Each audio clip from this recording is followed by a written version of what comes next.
Papa, nipa mama says for more. Singing nipa and can mean to say, Papa. When him send him to Shabrabo, yes. Or do you never possess 1 hour walk on a salmon? Or now 4 hour chance or check out chance and one fan. And then here was said you'll be on to San Frono. Papa, my co woman yinas. Midmadisa dear to Obiaranim, Obiama says for. None dear one. But maybe I wouldn't my dear and then make a magana of work. That is the secret that will be any about me. In real school, no, secondary school. Sometimes we will fear one time that there is a buy or whole Friday. And then Obey Busa say, and then after you say, you're real school, you obey it. I think a Seba Ghana with him.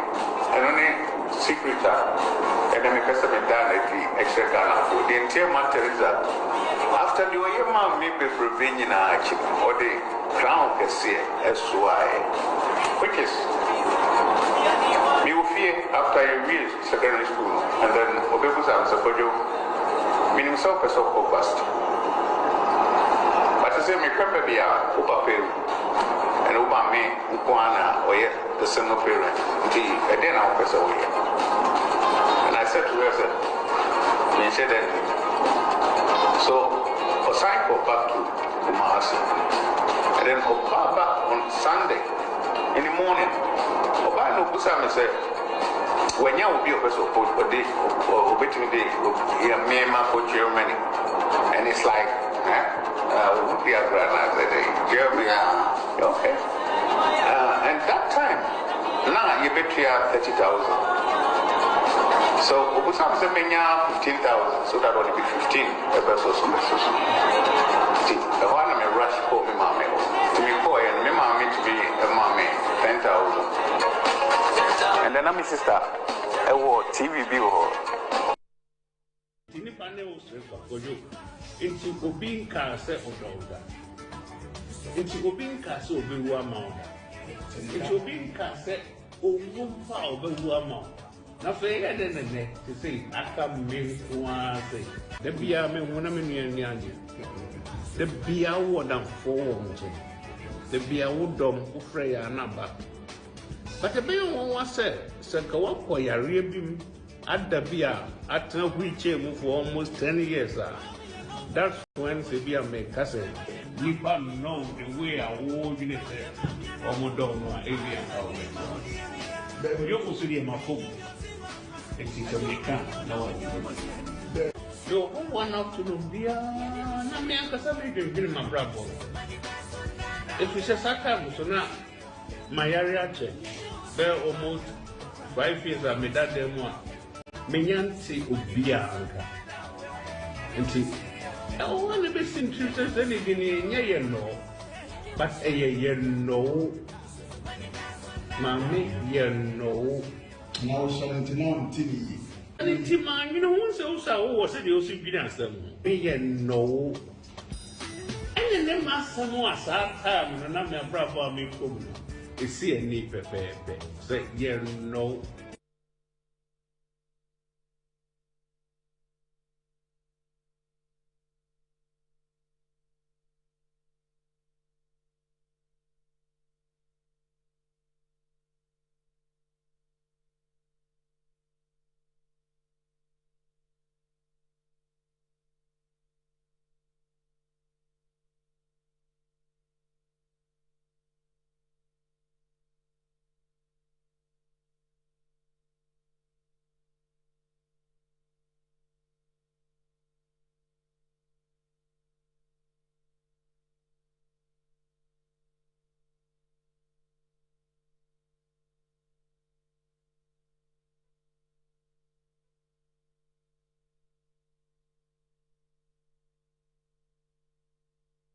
Government is broke, government is broke.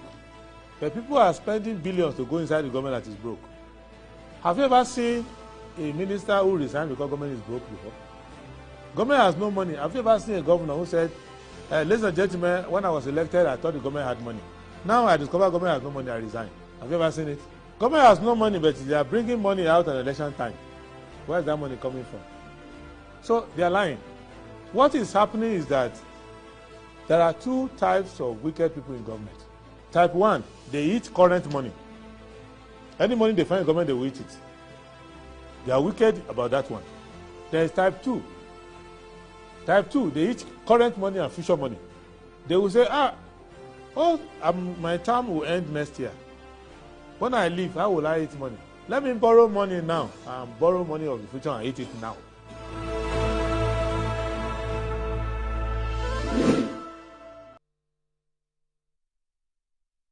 Salamu alaikum. Good morning. And thank you very much for joining us on Good Morning Ghana on Metro Television. My name is Awudu Moro, and I want to say a big thanks to you for tuning into the show. I know you don't play, you don't joke with your Good Morning Ghana show, and we're always grateful to know that you tune in every morning. Today is a Tuesday, and it's the 29th of July, 2025.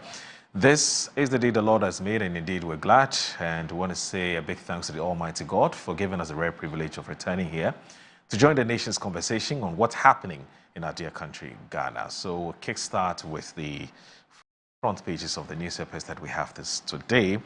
Daily Graphic, 32 years ago, I have bid farewell. Daddy Lumba foretells death, MPs call for state-assisted burial. SNIT's strategic investment stabilized economy. DG touts achievement at Diamond Jubilee launch. Insure to protect yourself against uncertainties. Insurance companies urge Ghanaians. GIFEC begins arrest, prosecution of honorary PhD holders. The Ghanaian Times. Individuals who validate ghost names will be held liable. C and AG warns. And there's VBEG's sound investment decisions for sustainable social security. Nolly prosequi in Unibank case. I acted in nation's interest. AG. President Mahama and other former leaders pay glowing tribute to Daddy Lumba. Daily Guide, tension and Manso Tontokrom over Asanko gold mines. NPB flagbearer raise kickstarts. Unibank bloated accounts by 2.1 billion cedis. AG, minority attacks AG over Dufour. NSA scandal, 189 million cedis additional rot uncovered. The Insight, industrial fisheries sector faces collapse. GTA Geta warn, petition president speaker over controversial fisheries bill. SNIT at 60, Ghana's pension future must embrace informal workers. Vice President. Private legal practitioner Kwesi Botre Jr. punches holes in AG's claims against former NSB boss Edu Buahine.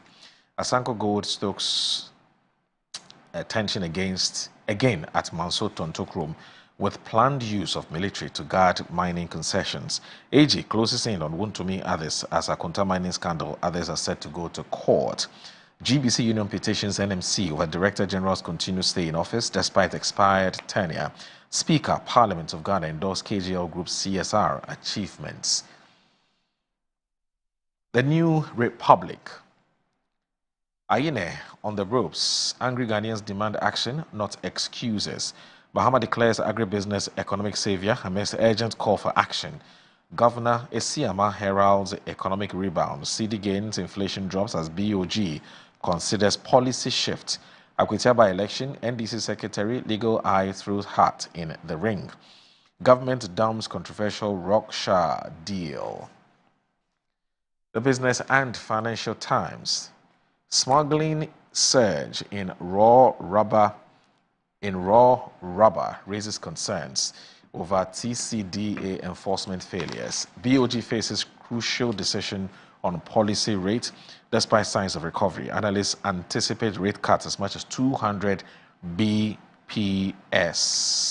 And as fisheries sector commits to disclosing vessel identity.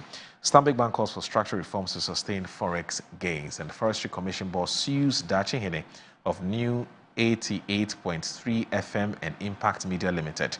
Demands 20 million cedis in defamation suit. And there's the Sasoli effect, how one plastic manufacturer is rewriting the rules of African trade. All right, so these are the front pages of the various newspapers that we received this morning. Please stay with us. Don't go anywhere. This is Good Morning Ghana.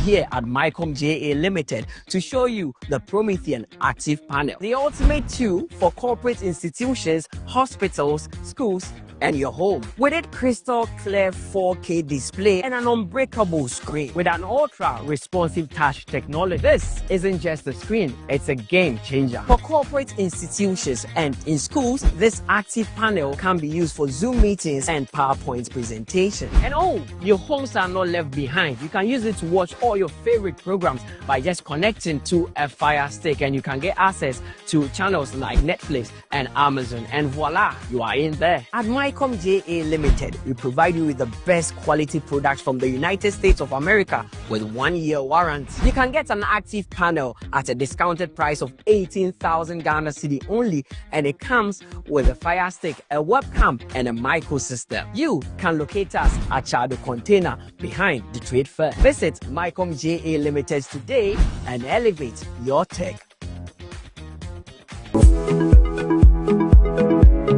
Sometimes the unexpected happens and the hero falls down in his own story. But he needs not stay down for long.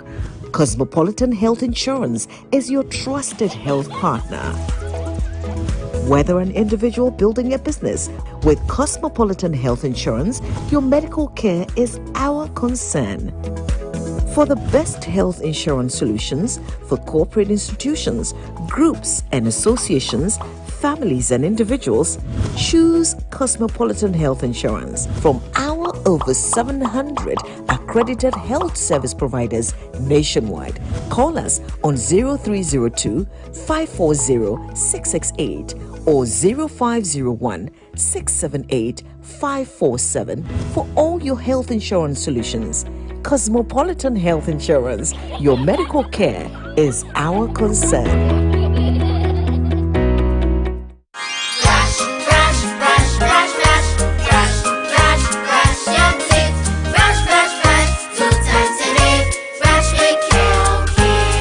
Hello, my friends. My name is Kelkit Toothpaste. Wow. I was made to be gentle on your gum, but protected. I will protect your teeth from cavity, make your teeth whiter, stronger, keep your mouth fresh all day. And best of all, I'm strawberry flavored. So put on a smile and try me. That's amazing. Just try me. That's my job. If you say so, jump on my brush. Makes your teeth stronger, chicky chicky whiter, chicky chicky stronger. Yay! You did it! I'm glad you like your new toothpaste. Don't forget to brush both day and night. Kelkits, happy smile.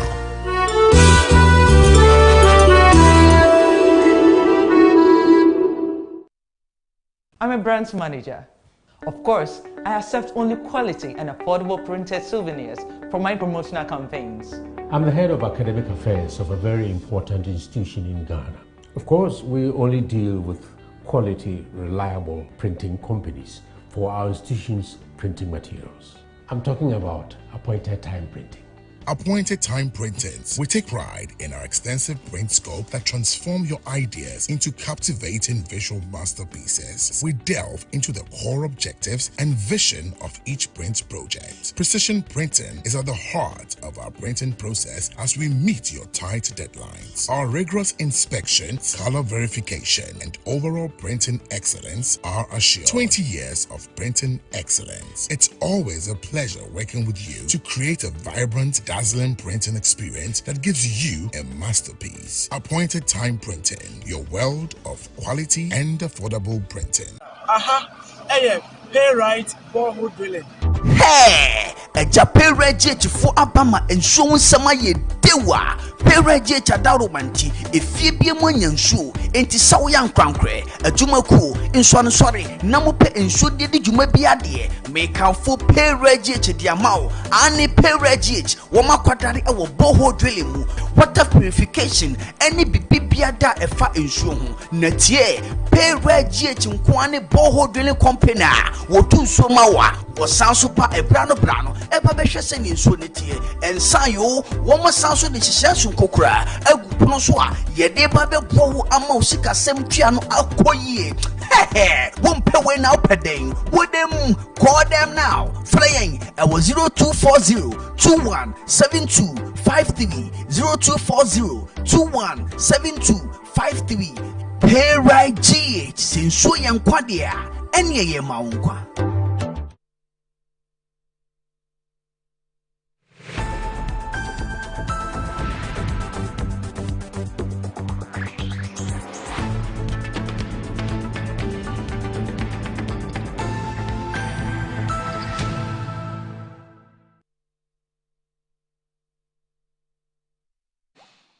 You're live and Good Morning Ghana on Metro Television. My name is Awudu Moro. Let me also say that this show is live on 94.1 FM. For those of you who want to monitor the conversation on radio, it's 94.1 FM. That's on your radio dial. So tell a friend to tell a friend to tell a friend that Good Morning Ghana is on radio, 94.1 FM. Let me say that I have a man who hasn't made time to join us before on the show. I'm talking about the Good Morning Ghana platform. But today he's been able to make time. He's a very busy man, but this is Good Morning Ghana. When you're invited, you would oblige. You would respectfully oblige. You would be here. I'm talking about the man, Sofo Tanko Rashid Computer. That's actually his full name. But oftentimes we'll say Rashid Computer, Rashid, but it's Sofo. You know, in Hausa we say Soho. That means old man. Aha, chicken kananchi ana wai soho ba sofo bani. Sofo is broken Hausa. It's Soho. But anyway, it's Sofo Tanko Rashid Computer. He's the acting CEO of the Ghana Investment Fund for Electronic Communication. That's a GIFEC. He's here with us. Good morning. Aboki. Abojina. Long time. Yes. I hope you're doing very well. I'm terrific. And, I hope you're doing very well. Well, GIFEC, internal and external, you know, just trying to rebrand and then reposition and reset the agency. So we've always been in the hinterlands and then out there, bringing investors and then and all that. So we are on. But how about you personally? How are you? Family? We do well. You know, we are in this business together. So, it's not easy, but we are getting on well. I mean, things are getting on better. I wish I could have enough time for the family, but Ghana first. Let's save Ghana, and then that one too, we'll deal with that one. But how is it like being an acting capacity? Because you were appointed, I believe, somewhere in March. In February. Oh, somewhere in February. Yes. So you've been in an acting capacity for almost 5 months. Yes. And I mean, how is it like? Share experience. I mean, what kinds of limitations do you have? You know, how do you operate as an, you know, in a position like this in an acting capacity? How is it like? It's quite challenging, but you know, I've been in public service for a very long time. This is not my first time of working in public service, so I understand the nuances of this office, what is expected of me, and all that. Vis-a-vis, because our board has not been inaugurated, there are certain things you cannot do. You want to implement certain actions, but because you don't have a board, you can't do that. Fortunately, the president has nominated the board members, and by Friday, the board will be inaugurated. We'll take it on from there. Well, we've been operating based on the former board's decision, you know, the decision they took before leaving office. I mean, per the Public Sector Act, you have to continue. Governance is continuous, so you have to continue whatever has been there. Albeit some of the things you needed to change and all that, which needs board's approval and all that. Since the board is not there, thankfully we have a minister who is very much interested in the forward drive of the agency and all that. So he's been supportive whatever we are doing at the agencies, and I have to say good morning to him. I'm talking of Honorable Sam George. He's been very, very supportive in whatever we are doing, and would use this opportunity to thank him for whatever he's been doing in that. In the midst of we not having a board, he managed to hold to the fort for us up to this level. By Friday, we will have a board, and I can assure you there are better days ahead. GIFEC is now a public name. It's out there publicly. we are trying to revamp and then restructure the rural telephony aspect. A lot of teams have gone to the field to assess what has been done so far, and then the report is out there for us to work on. And then I can assure you there are better days ahead.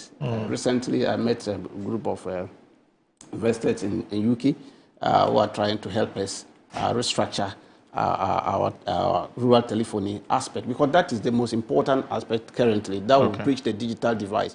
Because you cannot have a lot of communities cut off from network. You go there and your phones are just toys.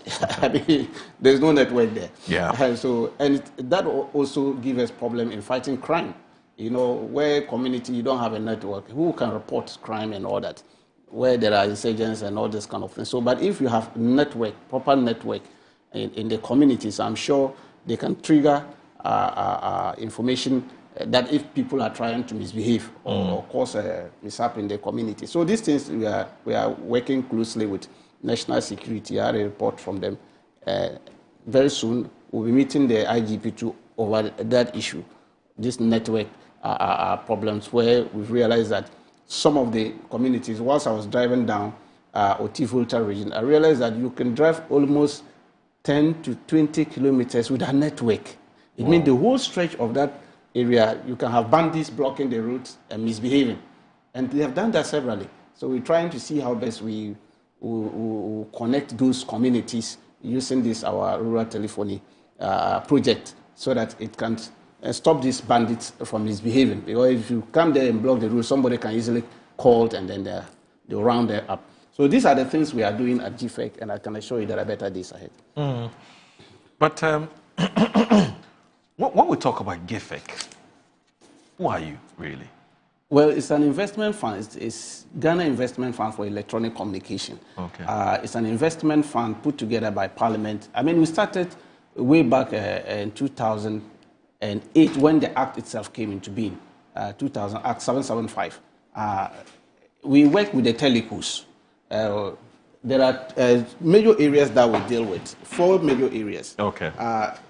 Chiefly is the rural telephony I talked about. Right. Because if you look at the major telecos, they don't find economic viable to move into communities where they think that the numbers are not huge. They don't want to put up their towers over those communities. You realize that you go to a community, 200, 300 people, and then the cost of putting up a tower is not easy. It's a huge one. So they don't see it economic viable to go into those communities. And we can also cut them off. Right. As a country, we want to bridge the digital divide. You can't cut them off. So those communities, GIFEC will go in and provide network to those communities, these rural communities. That's what we call a rural telephony. Right. And so the MTN, Airtel, and then Telecel, they will move into those areas. But we will go into those communities because they are also Ghanaians, and they must also make calls and receive data as well. So we'll go in there, provide these cell sites for them so that the major telecos will leverage on it to provide network for them. That is what we are doing. Okay. They will also have these cyber labs. We call them computer labs in secondary schools and then junior high schools, so that they can use that one for teaching and learning services. So we provide those services to underserved communities. Okay. So when I say provide services, you will see that serve communities like Nakra, we cannot go to Achimota and say we want to give them lab. That's true. We'd rather go to communities like Bunkurgo or Wulensi in my area, Bimbela, communities around Bimbela. These are underserved communities, the secondary schools over there. Then I will provide them cyber labs. Then we also have these community information centers, we call them CICs, where we think that every community should have an information center. We call the information center, information service department wanted to use them. So we now want to christen them as community ICT centers. Okay. And so that way we provide digital tools so that the communities can come and learn basic ICT in those communities. And so we send computers like desktops or laptops and other digital tools that will help them to understand basic ICT. Then we have girls in IT. You know, recently we did one, about 1,000 girls were trained in IT in rural communities. We just draw them through GES, we bring them from their schools and train them. When we did it in Volta region, about 1,000 girls, some of them, that was their first time of seeing laptop. They've never seen it, but they have been doing IT. Yeah. So this is a way to bring the young girls so that they can take up IT courses in the future. So it's part of us. So this is what we do at GIFEC. So, and then also government agencies who need our services so that they can also digitize their activities. We provide them support in terms of computers, either desktops or laptops, projectors, printers, scanners, and all that. That will help them digitize their activities, referring to government agencies. And we are focusing on underserved government agencies, not served government agencies. There are some served government agencies, they don't need that kind of service because they have the muscle to procure those things. But there are agencies, they don't have that muscles enough to procure. So we support them. For instance, recently we supported Hajj board. We gave them laptops that will help them to process their activities very well. We supported school feeding, and then a lot of agencies, they came in there. National Sports Authority came in, we supported them with laptops. We are in the process of supporting other agencies we felt that they need the support that we are giving to them. So these are the things we do at GIFEC. So what's your main source of funding, and how adequate is it? Well, our funding comes from the telecos, who are major stakeholders. Per the Act, they are to pay 1% of their revenue quarterly to the fund. So the agencies do that, and then this ISO, that's the Internet Service Providers, who are accredited by NCA. All of them are supposed to pay 1%. Some of them have not been paying. When we came in, we reached out to them through my innovative collaborating with them. They've realized that yes, they owe GIFEC a lot, and they had to pay. Recently, Skylink, they are now operating in this country. Starlink. Starlink. Yes. So they are operating in this country. I met them, I spoke with them, and they've started paying into the fund, and it's helping us to do a lot of job for the good people of Ghana. Because per the Act, as soon as you are being accredited by NCA, you are supposed to pay 1% of your revenue. So that even includes DSTV? Of course, yes. All these companies are supposed to pay 1% of their total revenue. Of course, after profit. Yes. No, you don't calculate after profit. Before profit. All your revenue, you have to pay 1% of that to the fund. And interestingly, we are not subvented by the state. Yes, we rely on this to do all these activities that we are doing. So until recently, government has started coming in through the rural telephony. The former administration signed a loan agreement with CNCI, that's a Chinese Exim Bank, to build about 2016 rural telephony sites. That was a very laudable idea. Fortunately, I think because of the DD thing that they did, the debt restructuring, the domestic debt restructuring, yes. So it affected the release of the money. So they had to rely on Parliament to see how best it can continue the process. So Parliament started coming in to support through. That's you, huh? Yes. That is Francisca. Yes, we're supporting the Ghana loans. The people they give money to students, student loan trust. Oh, the student loan trust. The chief executive came in. She's called Dr.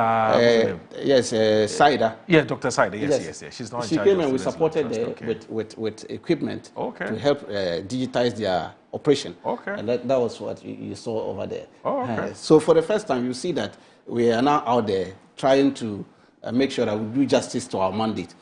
So because of that, government has started funding that aspect of rural telephony. So this year alone, His Excellency the President, he's a former communication minister. He understood this thing very well, communication. So his interest is in that aspect. I remember when I was given this job, he told me a lot about it, and I said, yes, I've also seen it because I'm a rural boy, came from a rural area, so I understand the enormity of the challenge that we are facing in the rural communities. And so he has made the finance ministry, through budgetary allocation, 100 million Ghana cedis for rural telephony alone. That tells you how important they have attached to this. And so we are following up on that, so that we'll continue that project. That project, which was initiated by the former administration, the 2016 rural telephony site.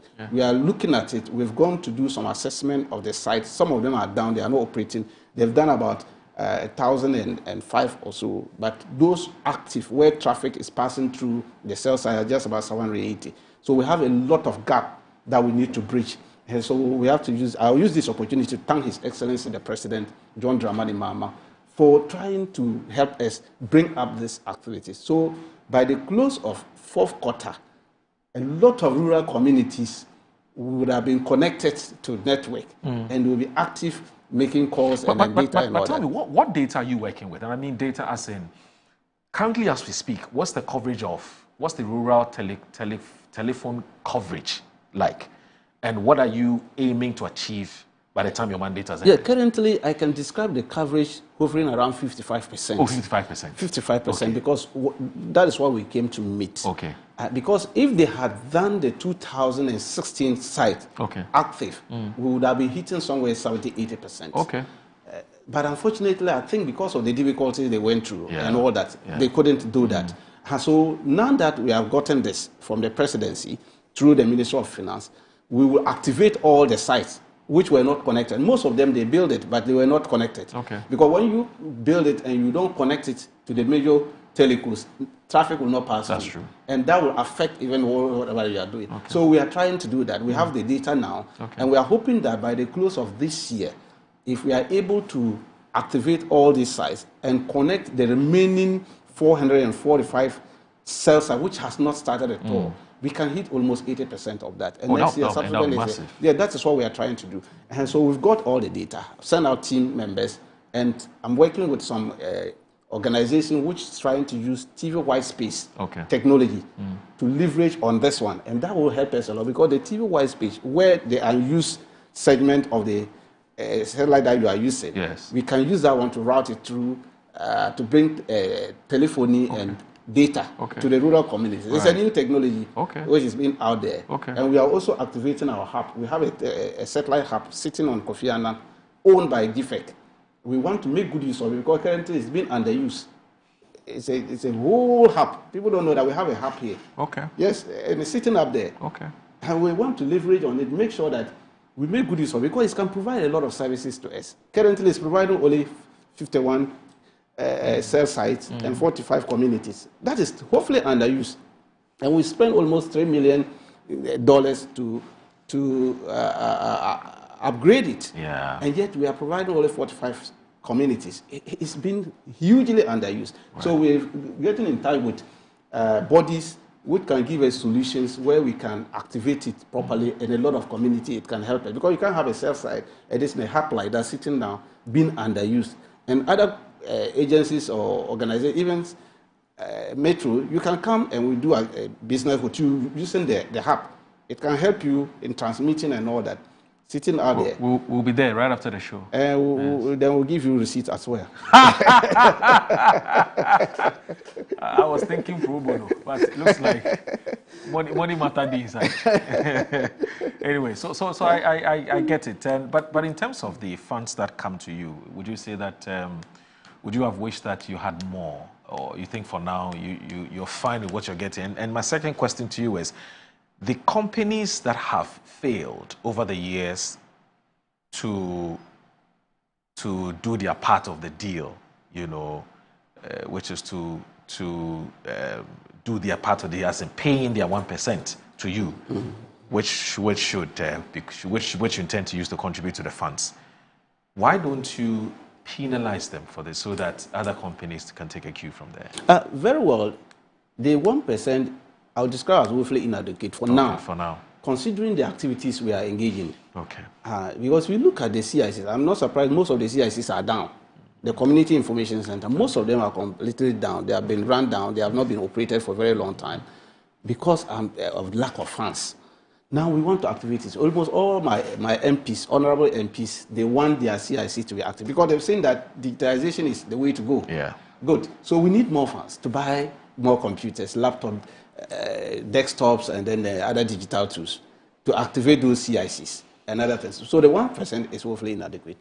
Thankfully, we are reviewing our act under the auspices of the Ministry of Communication. The Honorable Minister is doing well on that. We've set out a team of lawyers are working on a new act is coming in, because we now want to move away from just providing the laptops and to the secondary schools or primary schools or the CIC centers to digital marketing, where they now move away from just using it to learn how to do it, but to go into digital marketing, and so that where you can integrate whatever you are doing through digital means. Because you see that a lot of our young girls these days, they use TikTok just for dancing and fun. But it's a platform that you can do a lot of marketing activities and all that. So we're trying to see how best we integrate that into the act. By so doing, we open up the frontiers for more people to come on board. So because of that, we have granted amnesty to those people you are talking of. It appears most of them didn't know that they were supposed to pay 1%. Yeah. And to this, most of them genuinely didn't know. Okay. Because when we reach out to some of them, clearly we could see that it appeared they didn't know that we were supposed to pay 1% of our revenue to this fund. And the same thing, yesterday I was having a discussion with my minister over it, especially the RTP side, the rural telephony side. As soon as we put up a site and traffic is passing through it, the telcos are supposed to pay a percentage of the traffic, the money that they are making through the calls and data people are making, to another special purpose vehicle. Yes. That is another route that is supposed to be. That's the act. So all these things, it appears a lot of money was being lost out there. And so we are targeting that. We are working on that one to get more money into that. That's why I'm saying it's exciting this ahead, because we'll make sure that we'll get these things and then proper management will be put in place so that our communities, the underserved and unserved communities, will continue to enjoy the benefit of their labor. Because all these things is for the good people of Ghana. Okay. And that is what we are trying to do. So we are looking at the act. A new act will come in stream. The lawyers have almost done with it. And then the minister will be sending it to cabinet. When it is approved, it will then send to parliament. Okay. And the new act name will now be changed to DigiFund, from the GIFEC to DigiFund, because it's now become digital economy. We are trying to do digital economy. Okay. So that where we digitize our economy, whatever we are doing, we leverage it through the digital platforms so that people will enjoy this platform instead of them using it for just only entertainment and all that. A lot of things are out there that we are not. So what it means is that the Act is also seeking to rebrand GIFEC. That is it. So to DigiFund. Yes, to instead DigiFund. Instead of GIFEC. Because that's sort of broadening the scope of your mandate. Yes, that is it. That's what we are trying to do. That's a good idea. Yes. That's very progressive, isn't it? Yes, that is it. But listening to you finally, before I bring in my second guest who's been here for the past 10 minutes, and I'll sincerely apologize to him for that. But listening to you with your narration, with everything you've said so far, with the commentary that you've made so far, I get the sense that there's a bit of a communication gap, and perhaps you may have to up your game on that, because even our technical people who are listening to you, they are into IT and so on and so forth. They're like, so GIFEC is doing all of these. GIFEC has this, they have that, and we didn't know, So I know you're doing a lot, but you may have to do a bit more, so that we'll get to learn more about, GIFEC and what you do or you cannot do, and the sorts of state-of-the-art infrastructure that you have. For instance, this one that you're asking Metro TV to tap into, it's also another source of fund. Metro may not be interested, but maybe some other media houses that may be interested to tap into, and that also becomes another source of fund for you. You are right. You see, that is what we're saying. When we came in the office, quickly we saw this gap. Okay. And then we had to establish a directorate of corporate affairs. Okay. So we established a corporate affairs directorate. Yeah. And which is now headed by Francisca G. Yeah. And she's doing fantastic on that aspect with her team.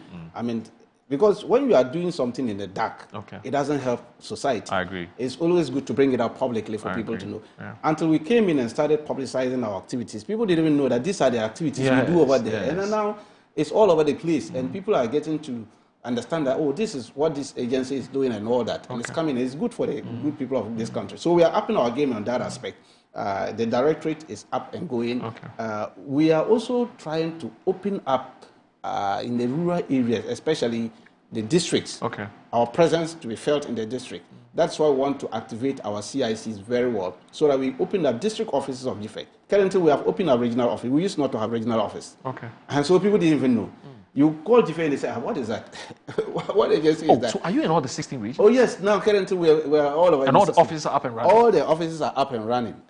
Yes, we have opened offices. We have appointed regional managers. People, you don't be small, though. Oh, yes. We meant business. I said, we want to bring GIFEC to the doorstep of ordinary Ghanaians. So we are now opening offices. They are up and doing. We have regional managers who are working 24/7. I have to make sure that's why anytime I get calls, I say, look, we have a regional manager there. Go to the regional secretariat. Right. Whatever information that you want, they will bring it to me, and then we'll deal with that one. And that one is helping the communities now. Now they get to know that there's communities where we have the cells which are not active. They will go there and then they'll send us information. Quickly we'll get the providers and we'll see how it is working. So from there, we'll now move to the district. So that's why I'm saying that it's early days yet. And better things are coming on board. Ghanaians will enjoy their fruit of labor through GIFEC. Okay. All right. That's fine.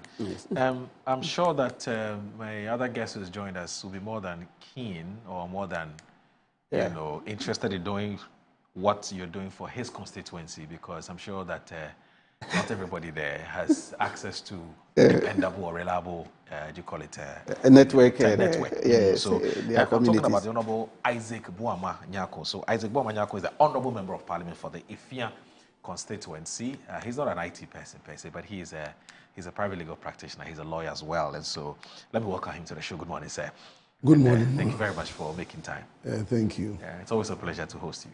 Same here. Yeah. So you heard him. I mean, have you been feeling the presence of GIFEC in your constituency? They are not there yet. Oh, for us, you know, Ifia sits within the Sekenita Krade metropolis, so definitely access to telephone and internet services are readily available and accessible. So if you look at his conversation around GIFEC providing services to unserved and other rural communities, we wouldn't ordinarily form part of that scope. But the mandate of GIFEC goes beyond rural telephony and then also unserved communities. It is about digitalizing our community and making sure that our communities have access and reliable access to internet services.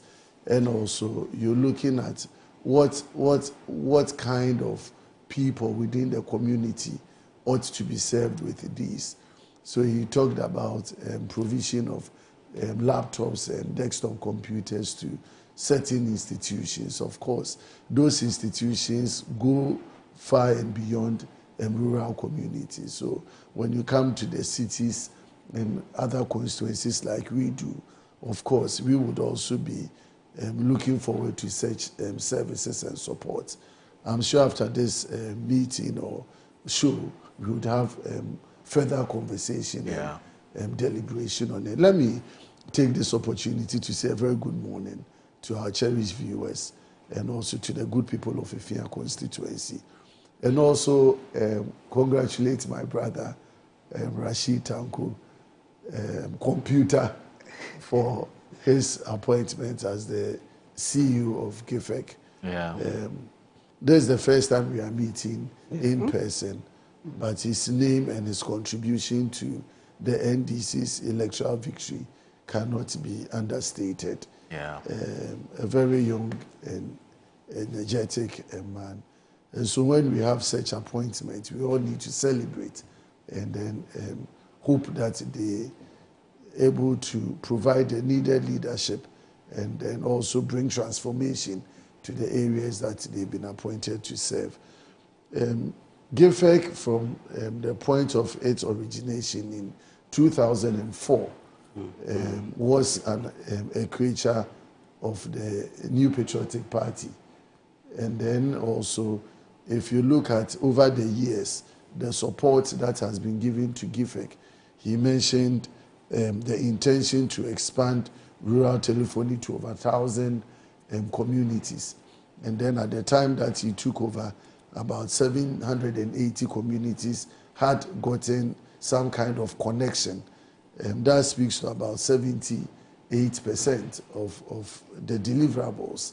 And so his intention to complete and also seek to ways to expand just talks about the need for us to continue with government projects. I've always said, as a people, that we shouldn't always think that when we take over the mandate of the state, everything we say about the previous administration is bad and should be treated with the contempt that it doesn't deserve. And we need to appreciate where previous governments have invested and contributed to the development of this country. And one clear example is the area where my good brother is serving. And so we need to acknowledge the work that has been done by the MPP in the area of GIFEC, its mandate, the work that they are supposed to do. The transformation that he's talking about is just a matter of reforming institutions after years. Since 2004, come to 2025, that is 21 years. Of course, it calls for a thorough review. It calls for legislative reviews as well. And so trying to move from the name, rebranding it from GIFEC to Digifund. Digifund or Digifund. Now it's all about fun. If we come to Parliament, every bill that is coming is about fun. We just did the health fund, setting up Bahama Cares, taking away 20% of NHIS funding. No, it's no more Bahama Cares. It's no more. What is it? It's the Ghana Medical Trust Fund. Okay. So they are taking 20% of NHIS fund, which is into the Bahama Fund. Or you said Ghana Medical Trust Fund. And so the net effect is that NHIS is going to suffer by 20%. And government is not telling us any strategy to keep running NHIS. And these are some of the, recently the road fund has also been renamed as Ghana Road Trust Fund. Yes. You know, and now Digifund is also coming. And they are all coming under certificate of agency. Now, you don't know any legislation that they are allowing the good people of Ghana to take our time, then go through and then provide major improvements, bringing stakeholders on board. Yeah. So we will be interested in getting the bill from the ministry through cabinet, and then we'll do the needed contributions to make sure that my brother gets a very strong institution with a strong legal backing, so that they can perform the mandates that they've been served to do. Now, Rashid, tell me this. I heard Dr. Manibuama sometime in January this year say that his role as the Director of IT and Elections ended right after January 7th. Does that apply to you too? Well, because you are his deputy. Yes. We have 4 deputies to him. Yes. 2 elections and 2 IT. So, you know, he's a Minister of State. Recently, a decision has been taken at FEC, and then NEC as to those in government. I mean, the good. CEOs. I'm happy you brought this thing up. But you continue. You continue. I'm happy you brought this thing up. Yes. So naturally, he's so busy with the role as a defense minister, which is doing fantastic, trying to keep the country safe and all that. To add up this is a big challenge. So for now, he's our chief consultant to the directorate. I mean, you know, you can understand what he's doing. So he's the chief consultant, not necessarily the director of election, but now the chief consultant. Of course, by virtue of experience and all that. Yes. So virtually, we cannot do anything without recourse to his best brains that he gave us during the election period. So he's still more or less the chief consultant of the directorate. Whatever we are doing at the directorate hovers around him. We have a Madi Jibril, who is in charge now. My colleague, deputy director. So he's now fully in charge of the place. That's Madi Jibril. Madi Jibril. And then where we are all supporting him behind. The chap used to be, I think, a deputy youth organizer. Madi, right? No, he used to be an organizer. National organizer, deputy national organizer. Deputy national organizer. Yes. So he's now in charge. Fully in charge. Whilst we support him behind the scene and all that to make sure that the reset agenda continues. Right. So you don't. So officially, you're no more the deputy director of IT and elections, even though unofficially you still support. Yeah, that is how it is. It works. I mean, we until they put out the new officers in that place, we still hold the fort for the directorate. So we'll come to Akwitia, and that's where I was building up to, because there've been some development. But you brought an issue up about holding on to dual positions. So a party officer and also a government appointee or a government official. And you're right when you said that some conversation has started. Yes. I'm told FEC triggered that conversation. Yeah. What we don't know is whether it's at the back of the MPP's reforms that they held at their conference. That we don't know. Because was there a conversation that started way before the MPP, way back, even before the MPP's conference, or this was after? But the concern has been that when you are holding a dual role, say you, for instance, assuming officially you're still the director of IT and elections for the NDC, and you're also the acting CEO of GIFEC, you know, one of it would definitely suffer. And so the conversation has now started as to whether or not you would have to be given the chance or the opportunity to decide whether you want to maintain your GIFEC role or go back to your role as a Deputy Director of IT and Elections. And so with all the other government appointees, except I'm told the case of MMDCEs, you know, and some other, you know, appointees. What is your personal view about this? I mean, because I've heard some people say that, well, we haven't complained. We're able to play our roles. I mean, if you take someone like Dr. Manibuama, I'm Defense Minister, I can still play my role as Director of Elections and IT. I've not complained. I have the capacity to do it. So why would you want to split the two positions? What's your personal view on this? This is why party matter. Your personal view. You know what? Interestingly, we don't have personal views in this. Okay. It's a collective decision by the party. Has the decision been taken? Because what I That's was what I'm saying. It's a long thing. It's not like... In fact, this decision was taken long ago, before even the MPP think of their reforms. Okay. As soon as we won power and all that, a committee was put together to work on that. And they made all the stakeholders involved. And the report was submitted. Okay. I say, so it's a long thing. It's not like this decision was taken just recently. It's a long-running thing. Okay. And this is not the first time. Even when we're in office, as far back as 2012. In fact, 2014. 2014, I remember, that matter came out. And then it was a big issue.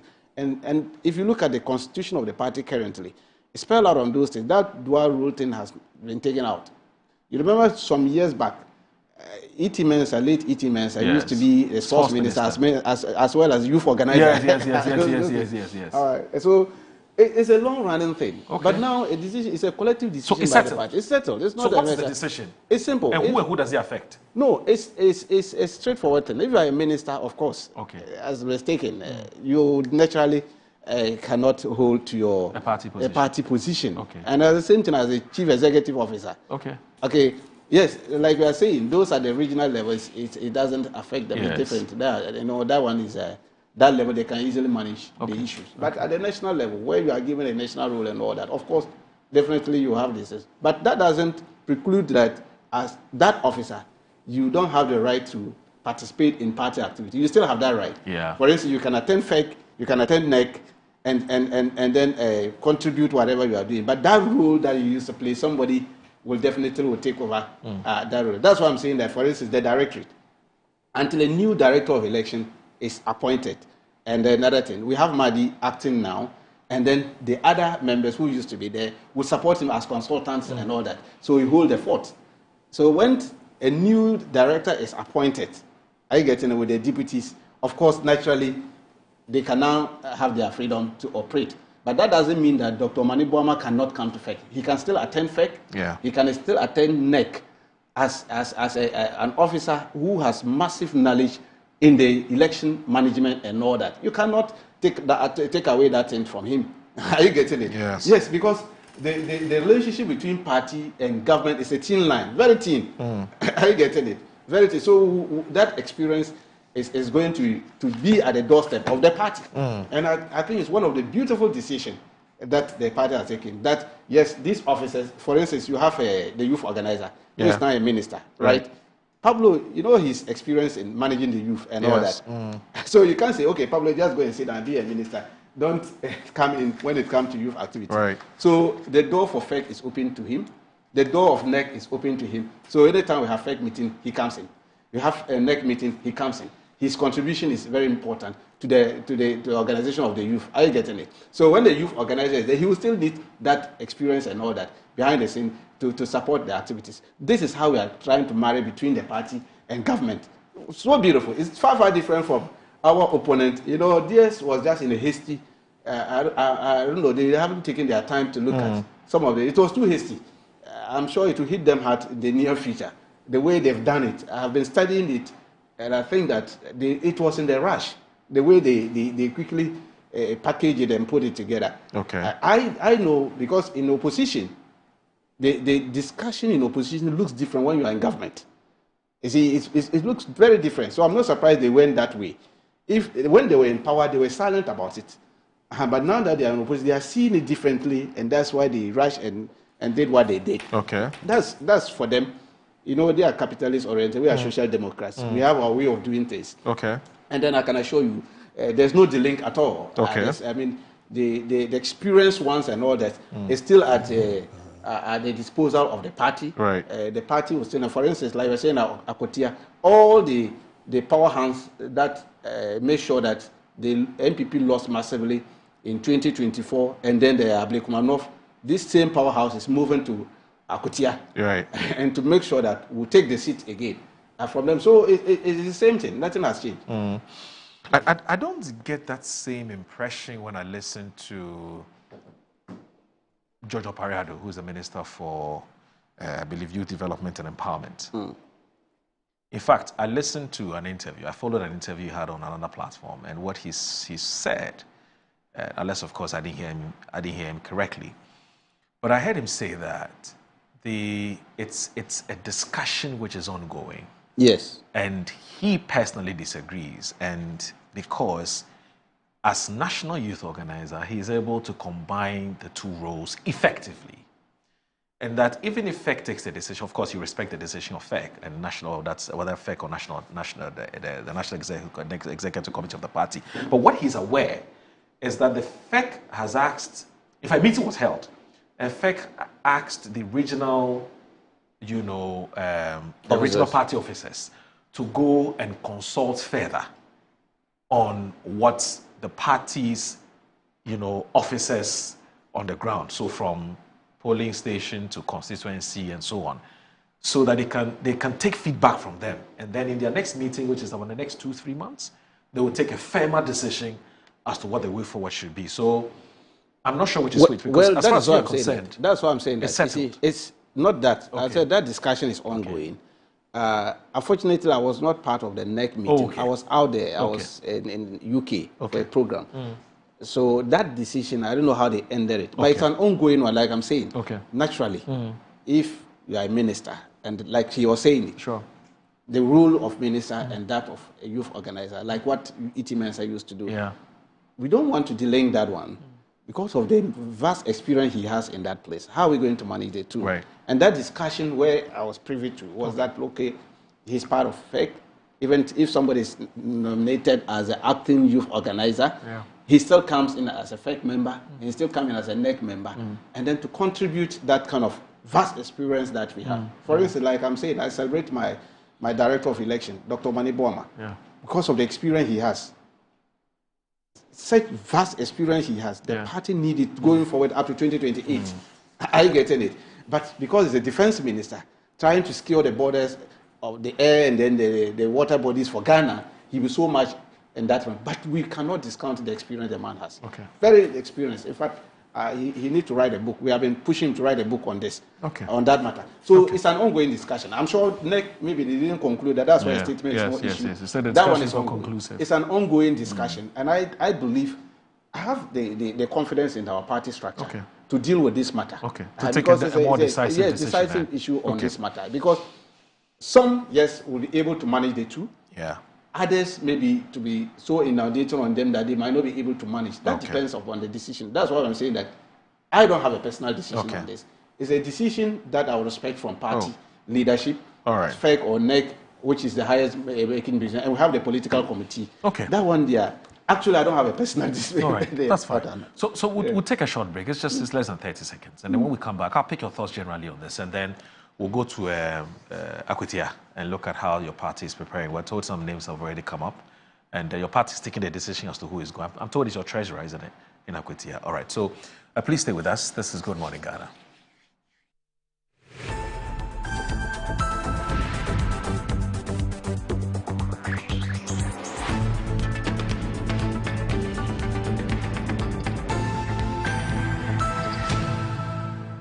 here at Mycom JA Limited to show you the Promethean Active Panel, the ultimate tool for corporate institutions, hospitals, schools, and your home. With its crystal clear 4K display and an unbreakable screen with an ultra responsive touch technology. This isn't just a screen, it's a game changer. For corporate institutions and in schools, this active panel can be used for Zoom meetings and PowerPoint presentation. And oh, your homes are not left behind. You can use it to watch all your favorite programs by just connecting to a Fire Stick, and you can get access to channels like Netflix and Amazon, and voila, you are in there. At Mycom JA Limited, we provide you with the best quality products from the United States of America with 1-year warranty. You can get an active panel at a discounted price of 18,000 Ghana Cedi only, and it comes with a Fire Stick, a webcam, and a micro system. You can locate us at Chado Container behind the Trade Fair. Visit Mycom JA Limited today and elevate your tech. Yes, next. Hey, Nadia Benson, Me didn't tum. Mr. Femi Kakalika, just call me cockroach. Now, Mr. Femi once now. Hey, that's you. Improve car. Yeah. Captain Mosquito, double the accent.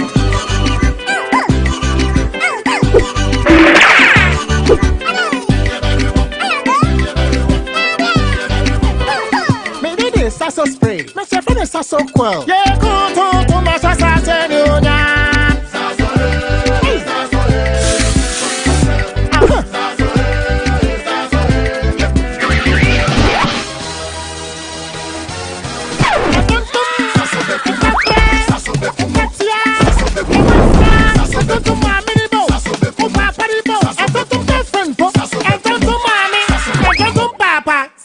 Come tum preko.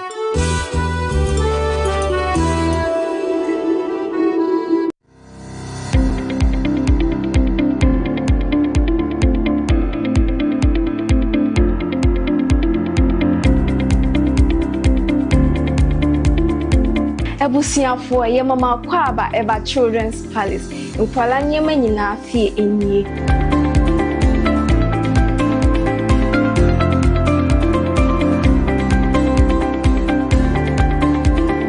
Yonkwala ntade money mema nyina ntare nyina wase. Yonkwala shoes, yonkwala duane, yonkwala wipes, yonkwala diapers, yonkwala toys, baby coat. In fact, bibia opama omanyina obenye biwa ase.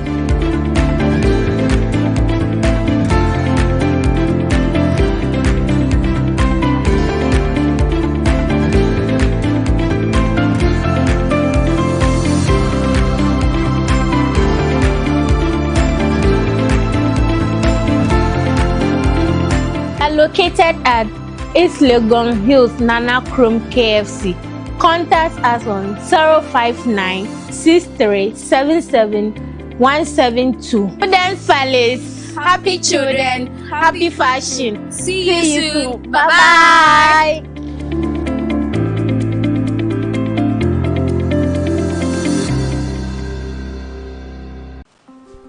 What iPhone, Papa? You were home.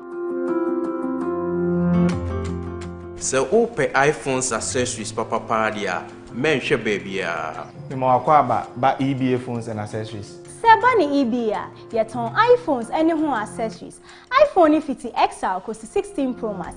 Accessories ye wo charger, AirPods, any iPhone ho akade nyina. Yanoma ye ni sikapudu e de beto iPhone. Say ya nkrankre, boja and na say abon adwuma ye phone nyina. For 40% beji iPhone bia ope. Na ni aka no, wo de bosome miensa. Etua ne nkakra. E kwan ya obefa so de achi ani. Dial *713*5571#. Oba, sheno so say wo de wo Ghana card. Ene nia ye kire say wo ye adwuma. Hwehwe ye kire kwan e wo circle mo. Any tip tolling ye ni modern photos enchen ho a. Afein so, say wo ba American Mall, ye ni odo rice ene di nhwani. Kuma senso ye wo edum Central Prisons roundabout ejekum abonsan ni. Freyen, our numbers na ebu screen is no. EBA phones, no hassle cry. Are you a headmaster, headmistress, parent, teacher, or an educator looking for high-quality textbooks for preschool, primary, and junior high school students, look no further than Advocate Publishing Company. Advocate Publishing Company is a leading publisher of educational materials in Ghana that publishes very engaging, interactive, and comprehensive textbooks that meet the needs of students, teachers, and parents. Our textbooks are thoroughly published to make learning fun and easy. They are also designed to stimulate critical thinking, problem solving, and creativity in students. Make Advocate Publishing your preferred choice for all your educational needs. Explore our range of textbooks and educational resources. Visit us at the old GNTC yard near Kingsway, Accra. You can contact us on 0503 786 776 or 02408 06354, also 0531 600360, and connect with us on Instagram, X, and Facebook at Advo Publishing. Don't settle for less. Choose the best. Advocate Publishing Company, empowering young minds one textbook at a time. Thinking publishing, think Advocate Publishing. Buy affordable service plots and lands from estate masters. Currently selling our next cottage, located at the newly proposed airport city, with a starting price of 25,000 Ghana cedis.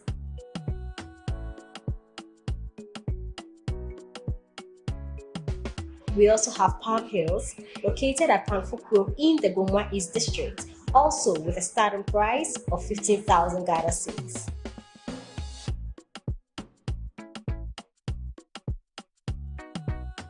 Available also is Coastal Park in Lakleku, which is a 15-minute drive from the Ningo Senior High School, having a starting price of 55,000 Ghana cedis. You will receive a free site plan with indenture once you successfully purchase a land from us. For any enquiries, contact the numbers provided. Estate Masters, your most preferred estate partner.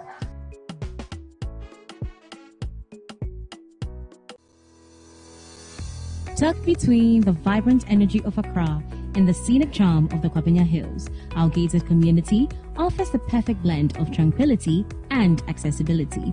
Welcome to Rehoboth Knightsbridge, where nature meets opportunity.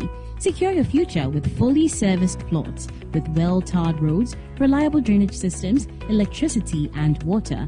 Build your dream home in a community that cares for your well-being and safety.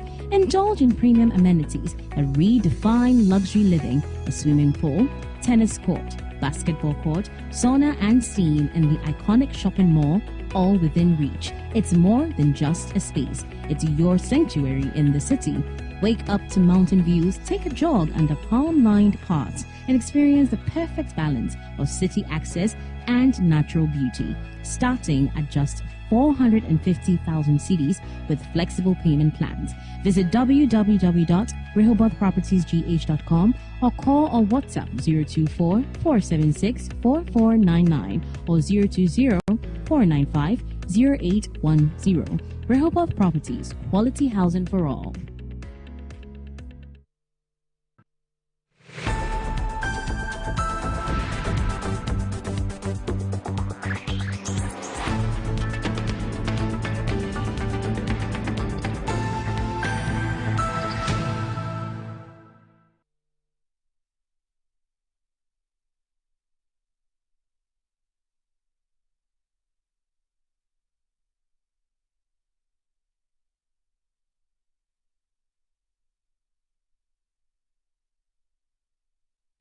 You're live and good morning, Ghana on Metro Television. So with us this morning is Sofo Tanko Rashid, a computer, who is the acting CEO of the Ghana Investment Fund for Electronic Communication. And also Isaac Boamanyaku is the Honorable Member of Parliament for the Ifia constituency and also a lawyer. Now, Honorable, you have also seen a lot of wisdom in this whole idea of allowing party work to be party work and government work to be government work. There must be a distinct and separate roles for everybody to play. Share with us more why you also think that that's the way to go. Yeah, it's important for people who are given responsibility to serve as party officials to not disassociate, but to concentrate on that role other than taking over further or additional responsibilities as government appointees. You know, there's always been a conflict, first and foremost, between one's functionality as an official of the party with additional responsibility as government appointee. The first conflict is with time. So you are paid as a government official to focus and deliver on a particular vision or goal of the government. And then you also have a responsibility as a party official where you are supposed to also perform those functions. Now, where you have these competing responsibilities, the likelihood is that one will suffer. And so if you want to get the best out of the people, then it's better you allow one to concentrate on one over the other. The second conflict will be in terms of even the role that you've been assigned to perform. If, for example, like you tried sharing in the matter of a youth organizer of NDC being appointed as youth minister. Now, as youth organizer, your role is to supervise the youth in your party. But as a youth minister, your function is to oversee the responsibilities of the youth of Ghana, which is far different from or bigger than the youth of the party. So when the person serves as a youth organizer of a party, the likelihood is that his decisions and his work are going to be conflicted, and he's likely to offer opportunities to people that are only connected to his party, rather than thinking globally about the nation. So how do you now decouple that relationship and responsibilities and obligation? Now, as a minister, you swore an oath to the state that you are going to be fair, you are going to respect the constitution of this country. But as an officer of the party, too, you've sworn an oath to be loyal to the party and to do things that would promote the interests of your party. So how do you stand in and perform those dual functionalities? It is on this basis and others that the NPP coming out of government and seeing how some of these things have impacted on the work of government appointees took the decision that going forward, let everybody that has national or government appointment concentrate on his work as a government appointee. If you're a party official, concentrate as a party official. In the case where you want to move from a party official to come and contest on government or any national position, then give away your position as government appointee and then come and contest for an election. But I haven't complained.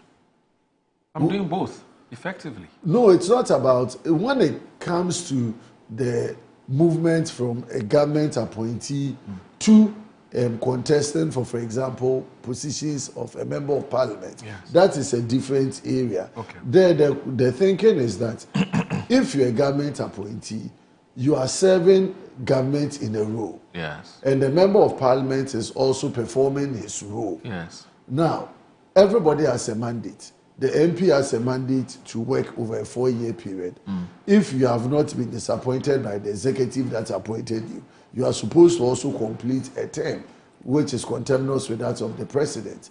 And so when in between the line, you want to stay in the position and also eye the position of a member of parliament, where you are now taking your resources and your opportunities to come and fight the same government government official who is working in the capacity of a member of parliament, then that is problematic. Like in the case of MFDCs. Exactly. So if you want to contest for a position as a member of parliament and you're a government appointee, the new law is that 2 years before step down, or you forfeit your interest to come and contest. And I think these allow clarity, because if I'm a member of parliament and I know that this person would like to contest me and I have 2 years advance notice like they are doing, we can all work ourselves out, understand my timing, how I'm going to connect and come back to the constituency, knowing that somebody is also interested in that particular position. But when I use my position as MP, resource the constituency, go there, do all the work, only for someone who is now intending to come into that role to use other means to come and contest, that becomes problematic. So I think for the first bit where one has to give away his position as a national officer of a party when he gets an opportunity to work. Take my brother again. He served as a director of elections. And IT. Okay, in IT. And then now, you are the director of IT. No, director of IT and elections. And elections. Both roles, yes. Deputy or? Yeah, deputy director. Deputy director. He's one of the deputies. Exactly. And now he's CEO of GIFEC. Yes. And then we are going to Akwitia. And he's going into Akwitia as what? Director, deputy director. How can you fancy like that? Yeah. As a CEO of GIFEC. He said, I'm going on leave. No. Whether you're on leave or you are not on leave, you are still the CEO. Yeah, but you're on leave. No. If you're on leave. No, so the conflict. It doesn't take your position away. Yes. From you. No, I still know, but if you're on leave, you can do your personal things. No. These are not personal things. Excluding party activities. Because now you are a public officer. Yes. But you are paid by the taxpayer. Paid by the taxpayer. Yes, but I'm saying if I'm going on a private mission. It is improper. Yes. It is improper for because though your office is political, you are not supposed to be political. Yes, and that is what we are working. We are you understand? Yes, the it's national. office We are doing is that. a political position. Yes. But you are not supposed to act political. Of course, yes. So if you go to Akwiti as director of election, what will you be doing? You'll be doing a pure political exercise. I'll be on leave. No, I'll definitely put on leave. I'm going on leave. So my brother, you see, we are serving a people. We are serving a country. We are guided by rules. We are guided by laws. Yes. So let's respect the laws that establishes us. Right. You know, it is very fine that you still remain an NDC party member. You still provide your rich experience to the party through another medium. But it is completely out of place for you to be seen as a CEO on the ground. If someone is Commissioner General of Ghana Revenue Authority, who used to be, let's say, a national treasurer of a party, and you are saying that the Commissioner General should go into a political platform, wear political party colors, and be doing politics. Council, when you are on leave, you can do those things. It's your private. You know it. No. Being on leave, doesn't take away your function and your position as a CEO. Functioning there as a CEO. So today you are party official. The next day you are government official. On leave, you can do that. When you are on leave, that one day those things are taken. So he still doesn't think it's right. Yeah, so I think in developing and shaping our political discourse and our governance, it's all about good governance practices. Right. Okay, I would love us, the coming young political group, actors, to be very, very, very mindful. You see, we should have certain principles that guide us. Okay, I have always thought through as I grow, that there are certain things I would not put myself to, because I want to build principles on my political journey. And these are the things. It wouldn't take anything away from us. Okay. But we will be seen to be growing and building a very strong democracy for tomorrow. Right. So that when someone is coming to you as the CEO of GIFEC or as the youth minister, the person is coming to a government appointee. I get it. Knowing that the person will serve his interest without any political colorization or bias. Yeah. And that is how I would want us to take these things from. So I mean, of course, in line with what your party's decision is, you see a lot of wisdom in there, and I'm sure that Rashid, to a very large extent, agrees. Except that he says, when there's a by-election, he's prepared to take the GIFEC hat, put it somewhere, go and deliver, and come back to his office. So that's where the two of you disagree. But otherwise, generally speaking, and in principle, he agrees that, look, playing dual role is not the best. One, as you said, of the roles will suffer. But let's now, I'll start with you, Honorable, on this. Now, Bawku, and Bawku, I said it 3 times, and the conflict in that part of town. It's become what I'll call a national problem, and it ought to be dealt with some way, somehow, because it's lingered on for too long. There have been some developments, and I'm sure the two of you are privy to those developments, but let me read to you what the graphic online today is publishing. It says that the government has deployed more military personnel and tightened the curfew in Bawku and other areas following the spike in violence that has left 3 students dead in Bawku and Nalerugu in the upper east and northeast regions. 2 students of Nalerugu Senior High School in the northeast region were shot in their dormitory on Saturday evening. On the same night, a final year student of Bawku Senior High School in the upper east region was also killed. The attacks are believed to be linked to the long-standing Bawku chieftaincy dispute. Earlier in the week, Na Abdul Malik Azembe, the chief of the Kusasi community in the Ashanti region, was killed at Asawase and was fatally shot in his residence by unknown gunmen. A few days later, another man was killed in broad daylight in the same community, further raising alarm among the residents. In a press statement issued by the presidency on Sunday, July 27, just 2 days ago, the government said it was shifting its approach from peacekeeping to what it now terms as peace enforcement. In response to the recent escalation, the Ghana Armed Forces have been deployed to maintain law and order as we intensify curfews to ensure public safety. The release signed by the government spokesperson, as you can see it, so that's it, is that the Ghana Armed Forces has been deployed to maintain law and order as we intensify curfews to ensure public safety. We assure the public that the Ghana Armed Forces will take all necessary measures to protect lives and property. Government commends His Majesty Otumfuo Osei II for mediating the conflict and appreciate all stakeholders who are supporting the peace process. The Otumfuo mediation, with the genuine help of Nayeri and Zorana, had almost brought finality to the conflict until the very recent killings, which have necessitated drastic actions to protect all in the interest of the greater good. Government urges all parties to refrain from violence and support the peace process. Residents are advised to fully cooperate with the Ghana Forces to ensure peace. Now, while regretting the inconvenience this peace enforcement intervention may cause to peace-loving people within the affected areas, the government of Ghana remains committed to restoring peace and stability in Bawku and other affected areas, and is taking every necessary measure to ensure the safety and security of all residents, including students. Felix Kwache Ofosu MP signed, and that's the spokesperson to the president and also Minister Government Communications. Now, we're told that although the president expressed regret over the inconvenience caused by the heightened security pressure, after we have looked at that already. Now, a dusk to dawn curfew has since been introduced in Nairobi alongside a ban on the possession of weapons. Security agencies have commenced investigation to all the recent incidents as public pressure mounts for swift and decisive action to contain the unrest spreading across the upper east, northeast, and Ashanti regions.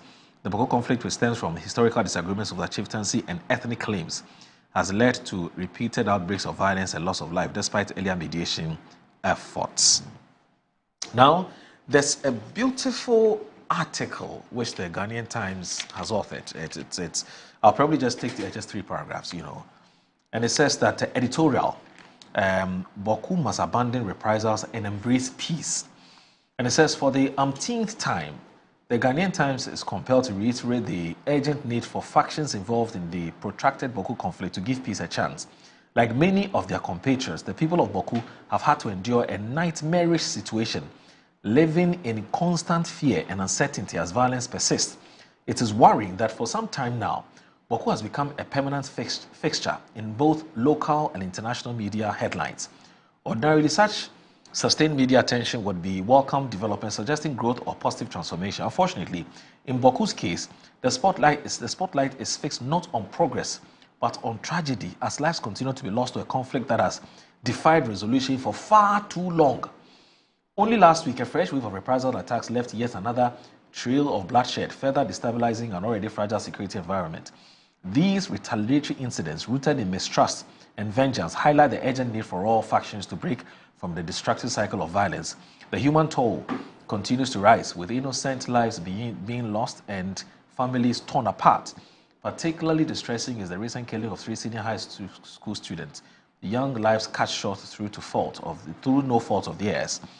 Beyond this, it is reported that more than 300 people, including security personnel, have lost their lives in recent months as a result of the ongoing chieftaincy impasse. I mean,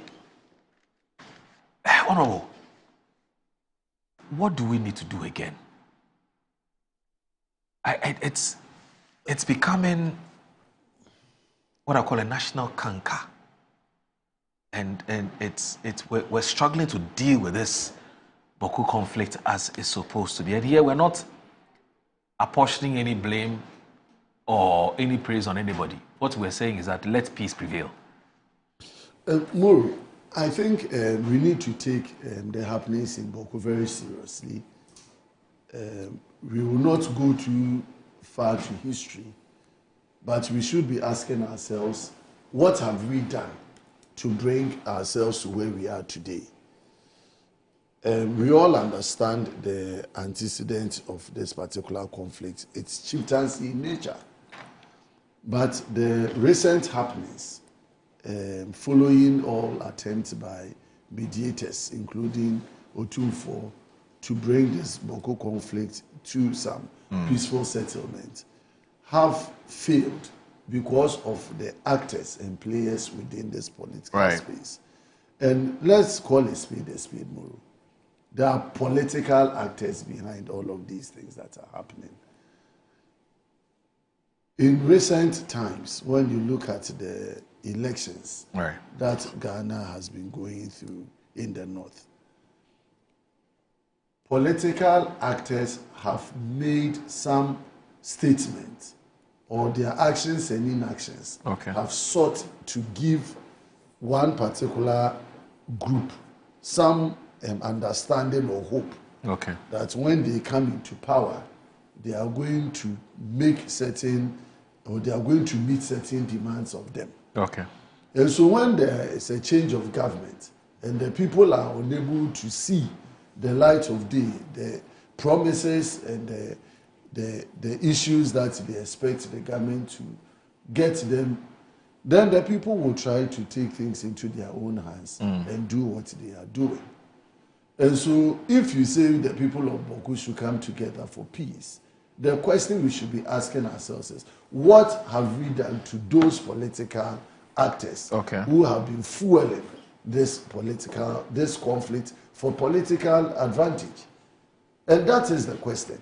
Why is government sending now military personnel there? Is government telling us that they don't have intelligence as to the root cause of these happenings? Is government telling us that they don't know the architect behind the recent issues that are happening in Bawku? Of course, we have always sent military to Bawku. When these incidents happen, we send military there. What do the people do? They recoil, they go into their homes, and after some time, when the military leave, they go back and do their own thing. Because the political actors, including the state, is unable to do the things that they have to do to bring lasting peace. Because they are conflicted. And in this matter, we should be very serious about it. There are political interests in the situation in Bawku.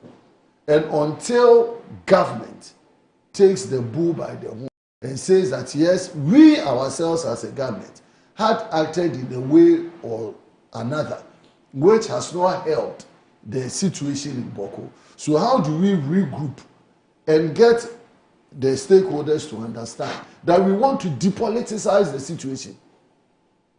The people of Bawku have had this conflict, but it has never escalated to the levels that we are seeing today. How can people going to school, senior high school children, be abducted and killed in the manner that we are seeing today? Where did the boldness come from for some people to go into Asawase and kill a chief.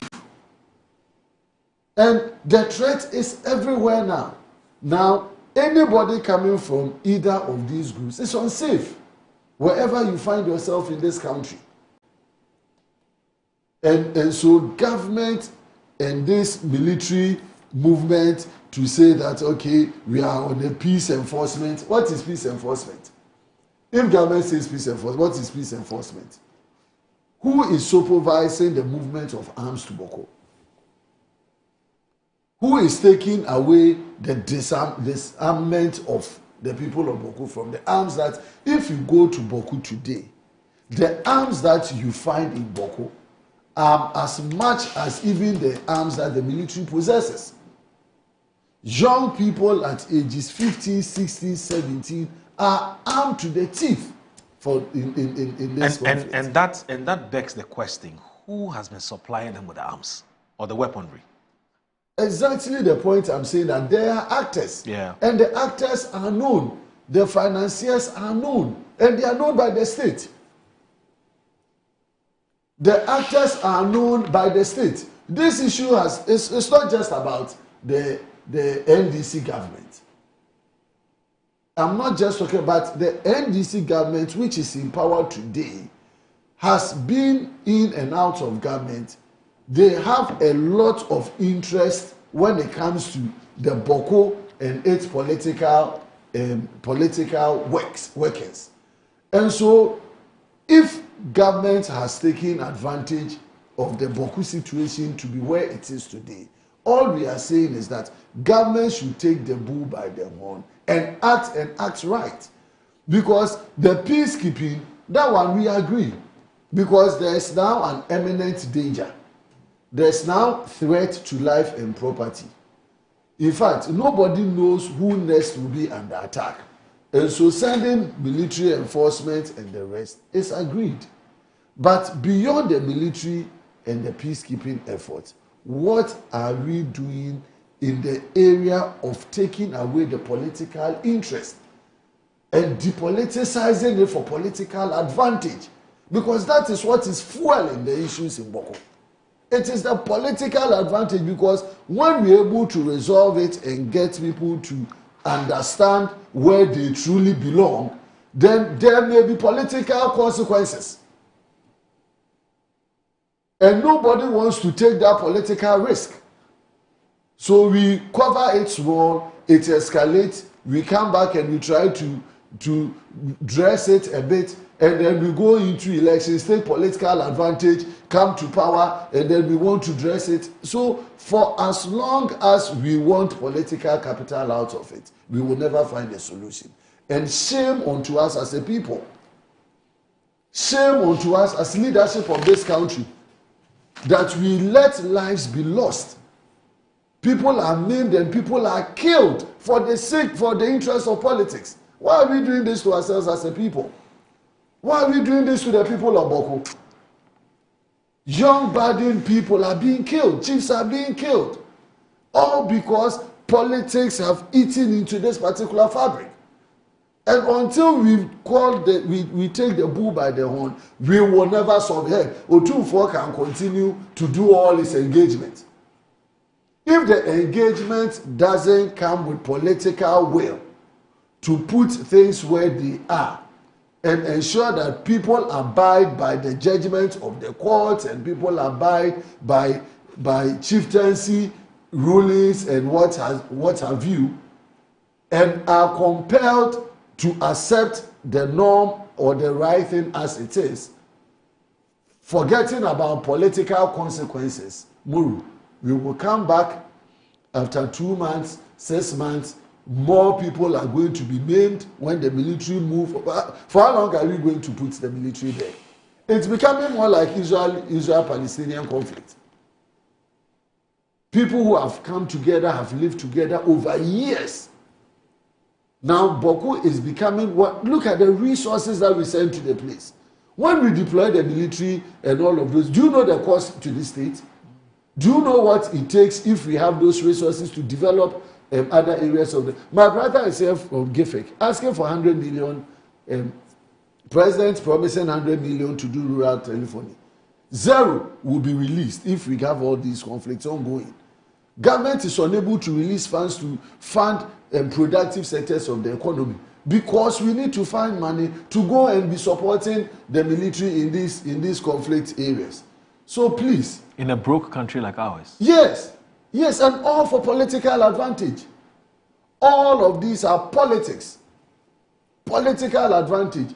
If politicians take themselves off and they want to solve the problems in Bawku, in just a month, this issue will be brought to book. But don't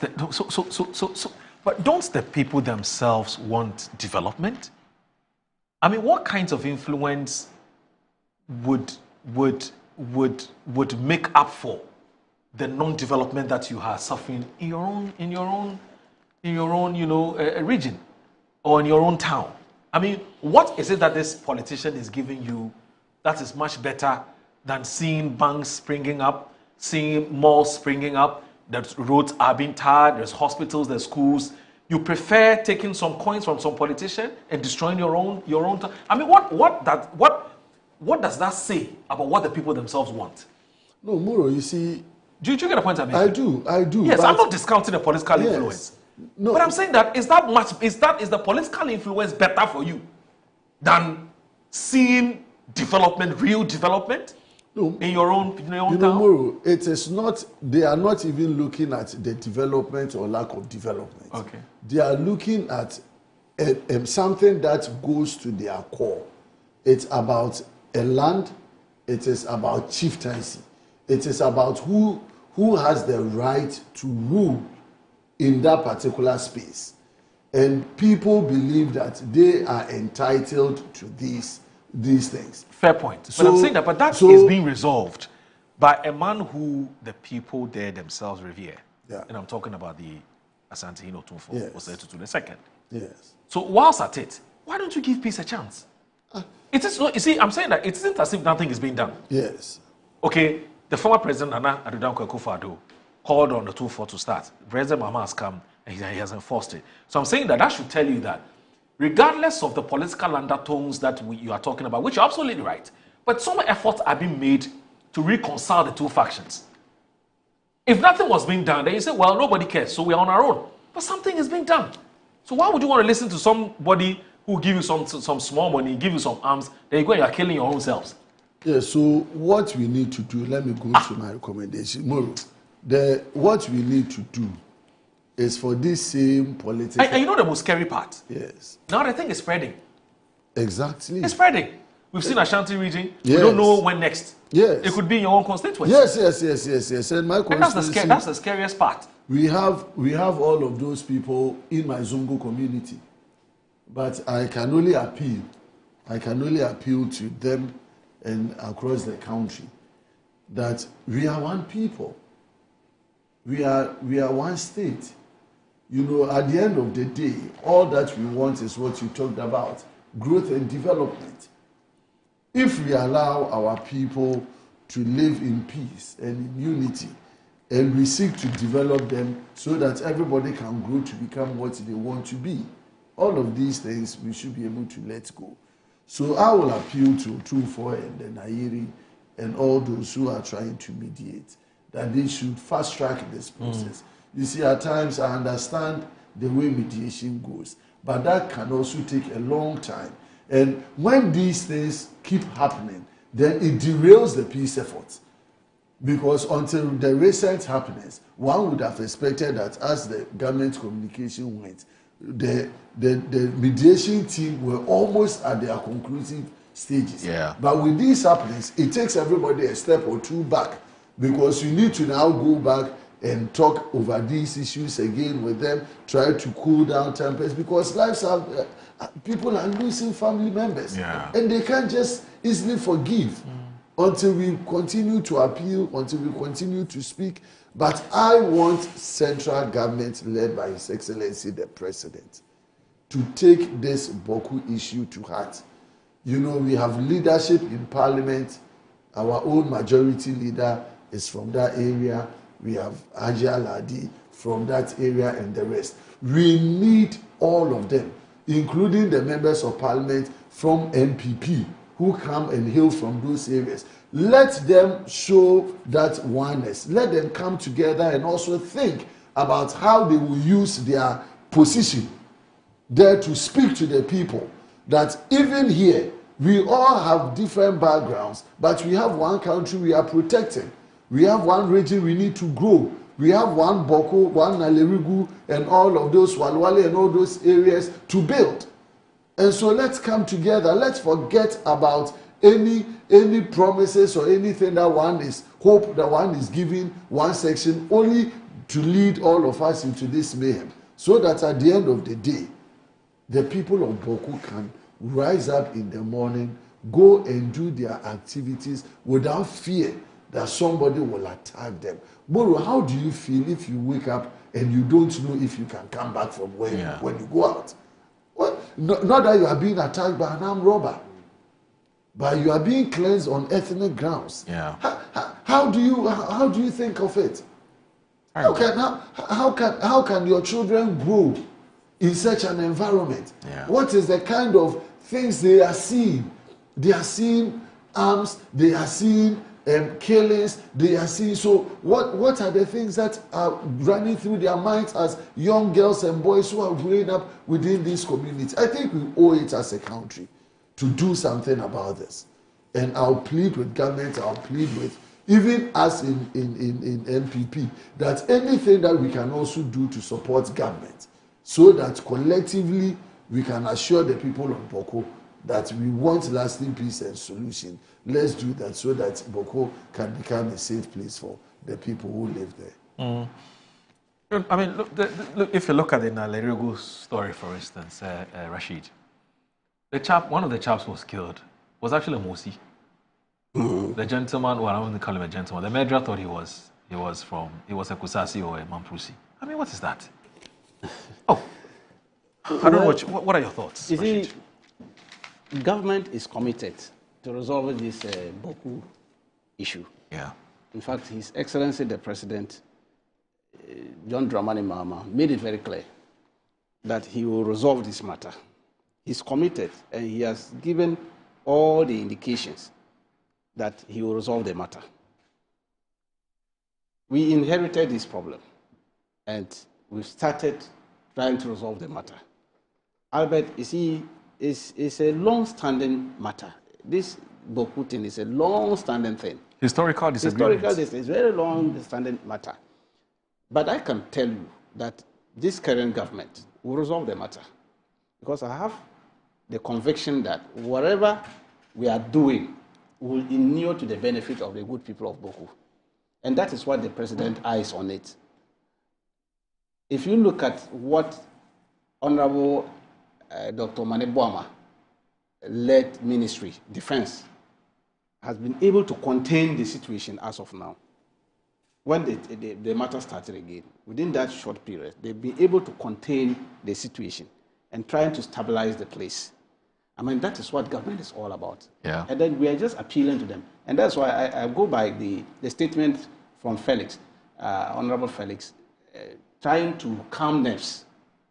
I mean, let's take it easy. It's calling on them to take it easy. Government will come in to make sure that we stabilize the place and bring lasting solution. The Nano 24 led committee is doing a fantastic job. I'm told they were almost done with the solution to the problem when this thing started again. Right. Albert, they are continuing. I mean, they are doing their work. Government is backing it. I can assure you, we are committed to peaceful resolution. We are not interested in the lives lost, because every life lost is a cost to the state, because you don't know what the person would have contributed to the nation building. And so that is why, as a government, it comes to us pain when people lose their life. The president is not too happy with people's lives being lost like that. He's not too happy. That is why he has to take this initiative of bringing the curfew just to stabilize the place. The curfew is not meant to punish anybody, but it's for the good of the people, just to stabilize the place and find ways and means to resolve the matter amicably, because we are all brothers. As a country, we are one people. That is what we have all accepted in the Constitution, and we are working towards that. So please, I believe, and I strongly believe, and I have all the conviction that His Excellency the President, under his watch, this problem will be resolved. The only thing I'll use your platform to appeal to our brothers, the brethren, I mean, let's give peace a chance and then see what the government will do, because we have a lot of goodies for the good people of Ghana. And we have started. They haven't seen it. They can appreciate what we are doing. Okay? And that is the only thing we can appeal to them. Let's allow the security agencies to do their work. And I strongly believe that if the security agencies are allowed, as the president is appealing to the rank and file in Bawku, to give peace a chance and allow the security agencies to do their work, and peace will come. And when peace comes, everybody will enjoy it. Everybody will enjoy the peace over there. Right. Because Bawku is a nice place. I've been there severally. I've gone there severally. It's a very nice place. Right. I mean, if you go there, the economy there boosted. I mean, you go there and you think that it's like you are in some refreshed environment. Yeah. Okay. But this thing is something that has hit us hard as a country. I mean, which government is working closely to make sure that it is resolved. And let's thank the defense minister and the interior minister for able to contain the situation within the shortest possible. Otherwise, it will have escalated. It takes people who understand security dictates to contain such a situation within 48 hours. Because right now the guns are silent, things are stabilized, and things are getting on well. And I can assure you, behind the scene, a lot of work is being done to bring lasting peace to the area. I will continue to appeal to our brothers and sisters over there. Let's give peace a chance. You know, speaking about giving peace a chance and the curfew which has been imposed by the government, which is now going to be enforced per the statement which was issued by the government's communications. Now, Professor Kwesinin has been commenting on this matter, and someone has actually sent a post to me, and I want to read it for you to sort of to enrich the conversation. So it says that my argument is that, and this is Professor Kwesinin, you know, he's a security expert. Now, he says that he's concerned over the repeated use of the same security strategy despite their lack of results. He says, my argument is that we've dealt with this problem for a very long time, and we seem to be using the same methodology in seeking to resolve it. It surprises me that we think we can use the same methodology and see a different response. He singles out the imposition of curfews as a key example of the state's ineffective response. Number one has been the use of curfews. Curfews are, in his view, an extremely lazy act of emergency approach to deal with the crisis. He's calling for a more in-depth and coordinated strategy that involves understanding the different groups driving the conflict. We need a much better multi-dimensional aggregation of interest groups, which sort of buttresses the point that Honorable made earlier, that there are some interest groups that are driving this. And until and unless we get to them and tell them that you are the cause of the problem, we're not going nowhere. So he buttresses the same point.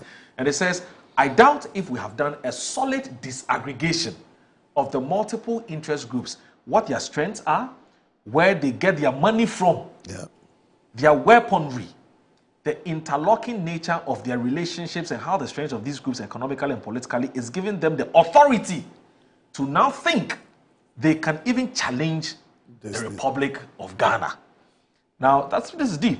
He says, okay,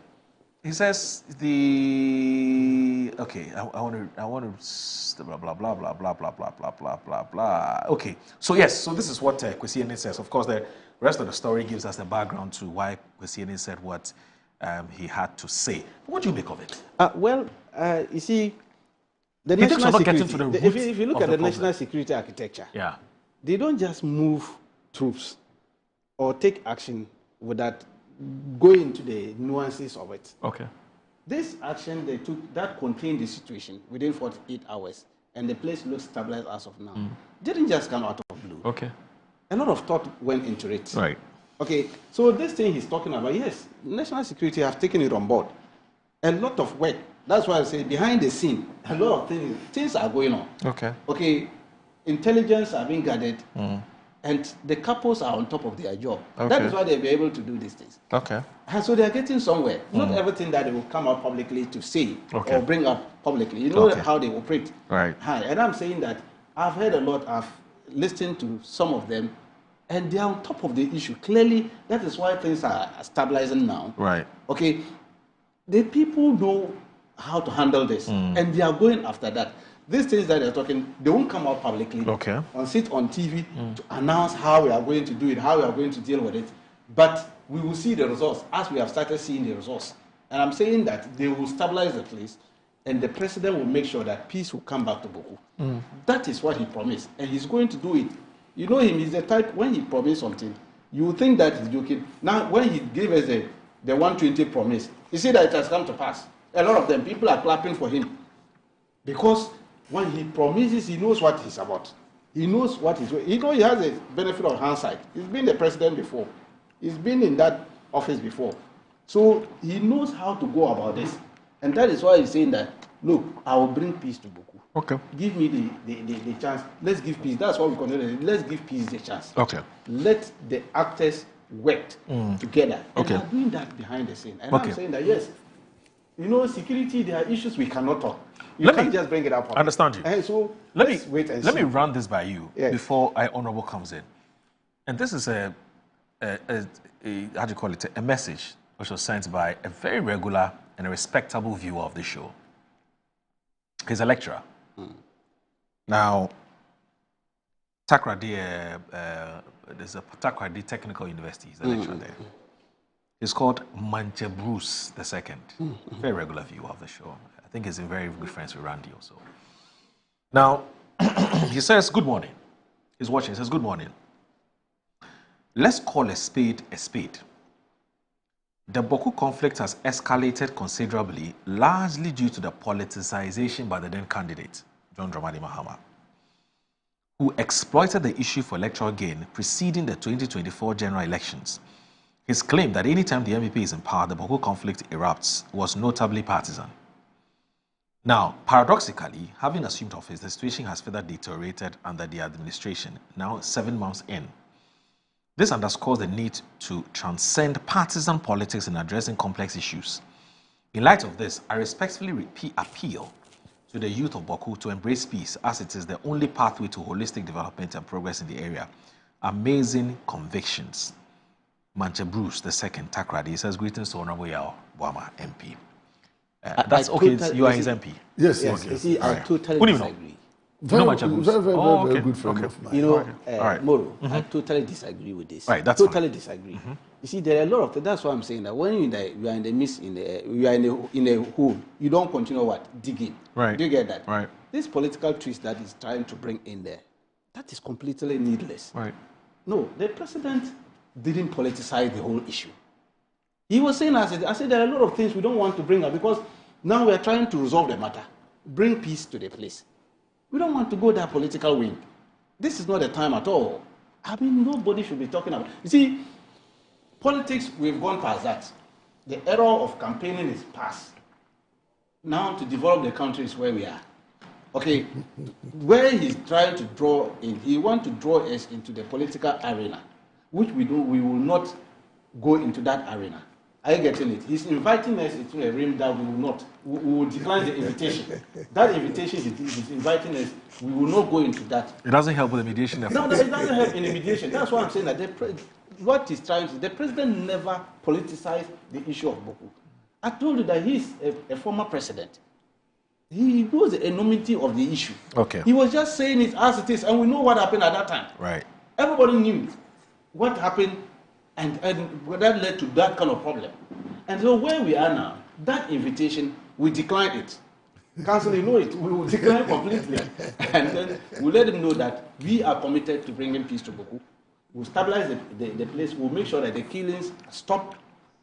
We don't want any life to be lost. Okay. As a state, okay, we are not. We will protect everybody. Okay. And that is what we are doing. And that is what the president is doing. And make sure that lives and property are protected. All right. The people can go about their business peacefully. And that is what we are committed to do. All right. Isaac Boama has good news for you. He says he's in league with what you said. He totally agrees with you. Just 30 seconds. That no politics. the expression of Professor Eni, yes, you know, in coming up with a multidimensional approach is the way to go. You see, stabilizing the situation, as Tanko indicated, that is the role of government when there is conflict or when there's destabilization. But after that, what's next? Right. And that is why he's saying that the conventional approach of imposing curfew and then trying to send military has not worked. Because we fail to really go down and ascertain the root causes of it, those who are funding it, the political complexities around them, the economic beneficiaries around these things, who are making it impossible for peace to reign. Because all the people in this conflict, they don't come to Accra to buy arms. People smuggle the arms to Bawku. Yeah. These people have political leadership that they look up to. And so when you don't dive deep into the situation and get all of these actors, speak to them, bring them on board, and let them understand that we need to let go certain things and find a solution. You can do all the cosmetics. So long as people are having political advantage, so long as people are having economic advantage, so long as people are having power and control in these areas, the conflict will never die or will not go.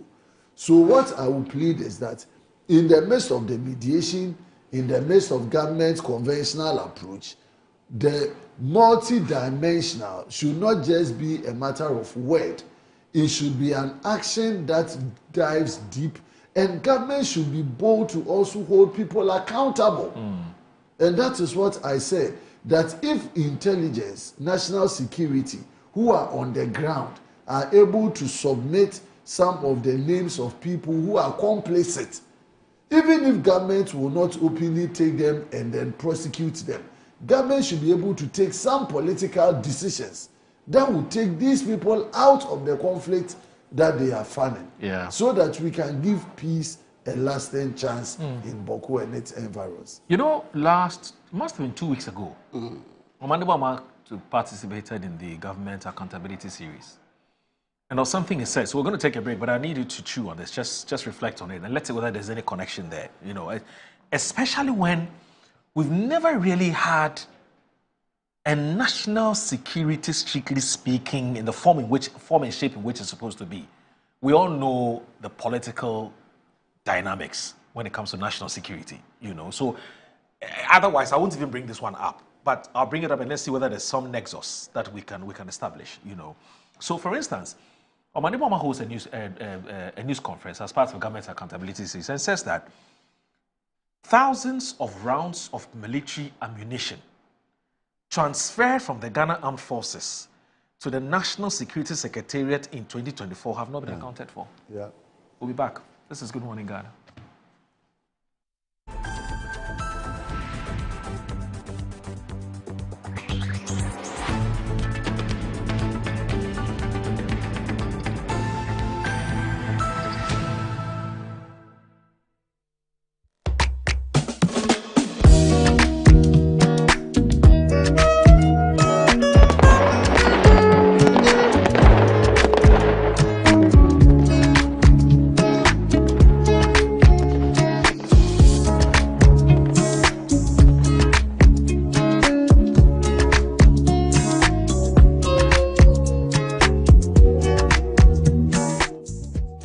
MGL Logistics and Supply is your trusted partner, providing seamless solutions for all your procurement needs. From sourcing products to managing imports and exports, we ensure smooth and efficient transactions every step of the way. Whether you require goods from across the globe or need assistance in exporting your products to international markets, we got you covered. General trading is at the heart of our expertise. We specialize in a wide range of products, catering to various industries and markets. As a trusted dealership in building materials, we provide high-quality products that meet the demands of our construction projects. Additionally, we act as manufacturers' representatives, connecting producers with distributors. Our expertise in logistics is the backbone of our operations. We plan and execute transportation and delivery of goods, ensuring they reach their destination on time and in optimal condition. MGO Logistics and Supply, guaranteed satisfaction. Wabedum tamaso. Hey, J. Watch it, na learning. Missy, watch and learn. Makwema besisia. Abozige. Akache say no ya konate and the more drink woman. Hey. But I didn't mean. Oh, sorry. She knew her old days. Hey, Dabio, baby wom. Ready? Hey, baby wom. Uncle. Ah, Aji. I'll cause some discomfort. Ah. Uncle. Sorry, well, uncle, where would the dad? Why your funeral? At your phone for Aerofield Trading. Sorry, it killed them all. No mum share nanda daya was mosquito call esudu womunumu. Na say spray with them musa. Try sima edronum ansana ko dynamo. And Kratoi FDA ajatum. In my line of work, a confident smile is everything. Kel Charcoal Toothpaste keeps me on top of my game and ensures my smile is always radiant and bright. With the tiring nature of my job, we spend several hours under the scorching sun. To keep our teeth white and our breath fresh all the time, we use none other than Kel Charcoal Toothpaste. Kel Charcoal Toothpaste. You're on a Kessie and in a kit one. Samayo Kendini, and who be here? Semetra Sapapadia to a mammy manful. Kel Charcoal's natural ingredients, and a bomb is several buying, and maniswing, Nesansu Mama Hoto so a will bedroom. Kel Charcoal Toothpaste. Choose Kel Charcoal Toothpaste for anti-cavity, whiter teeth, and fresher breath all day. Available in 80 gram and 150 gram. Grab yours today. Kel, happy smile. This advert is FDA approved. Buy affordable service plots and lands from estate masters. Currently selling our next cottage, located at the newly proposed airport city, with a starting price of 25,000 Ghana cedis.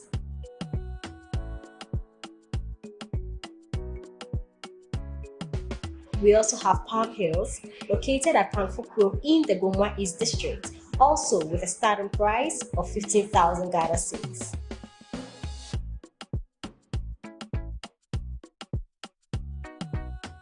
Available also is Coastal Park in Lakpleku, which is a 15-minute drive from the Ningo Senior High School, having a starting price of 55,000 Ghana cedis. You will receive a free site plan with indenture once you successfully purchase a land from us. For any enquiries, contact the numbers provided. Estate Masters, your most preferred estate partner.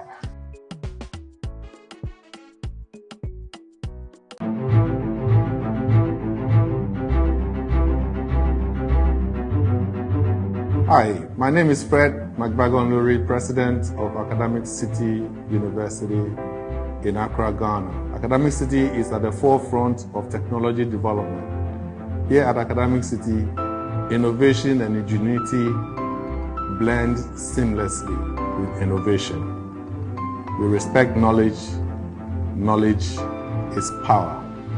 And once Africans start to internalize knowledge, you see the level of development that we'll attain here. The Tycoon Africa Conference is a convergence of influencers and professionals from across the continent, folks that are interested in marketing and ICT. At this conference, you meet marketers from across the African divide, from Southern Africa, from Zimbabwe, from Kenya, from Uganda, and of course, from our beautiful country called Ghana. I will be speaking, and there will be many other professionals and experts who will be sharing the African experience in marketing and ICT. This is an opportunity you will not want to miss. At this conference, you will meet people working at the forefront of AI, ICT integration, using new tools and emerging technologies, marketers who are at the forefront of pushing this agenda, and more importantly, it will be an avenue for us to encounter politics.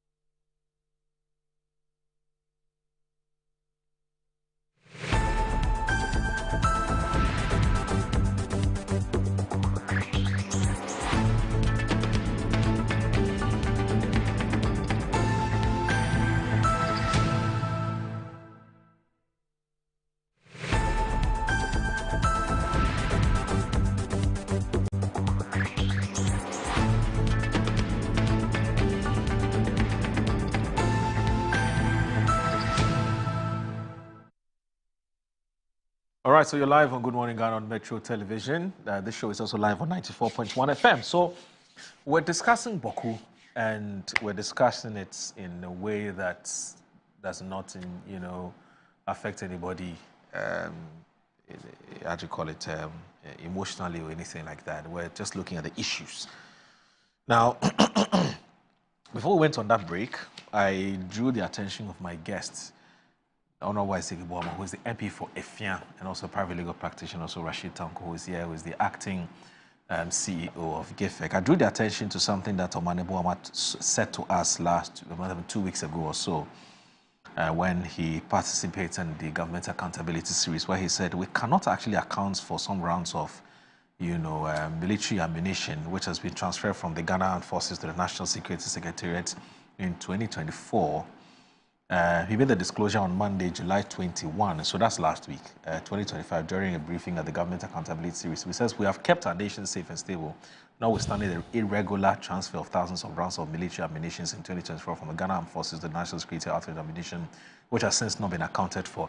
But he doesn't give us some more details on that, maybe for security reasons. But whatever it is do you see any nexus? Do you see any connection? Especially not really, because I think the minister had been invited to Parliament to come and give us a briefing on conflict, and then he made this disclosure also on the floor of Parliament.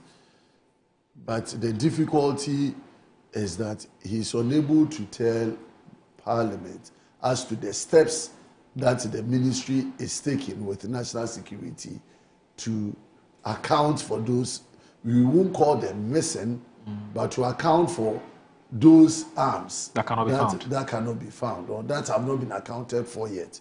The issue is that there are always standard procedures when you are moving arms from Ministry of Defense to national security. And there are records that are supposed to be kept by national security when it comes to release of those arms for national security activities.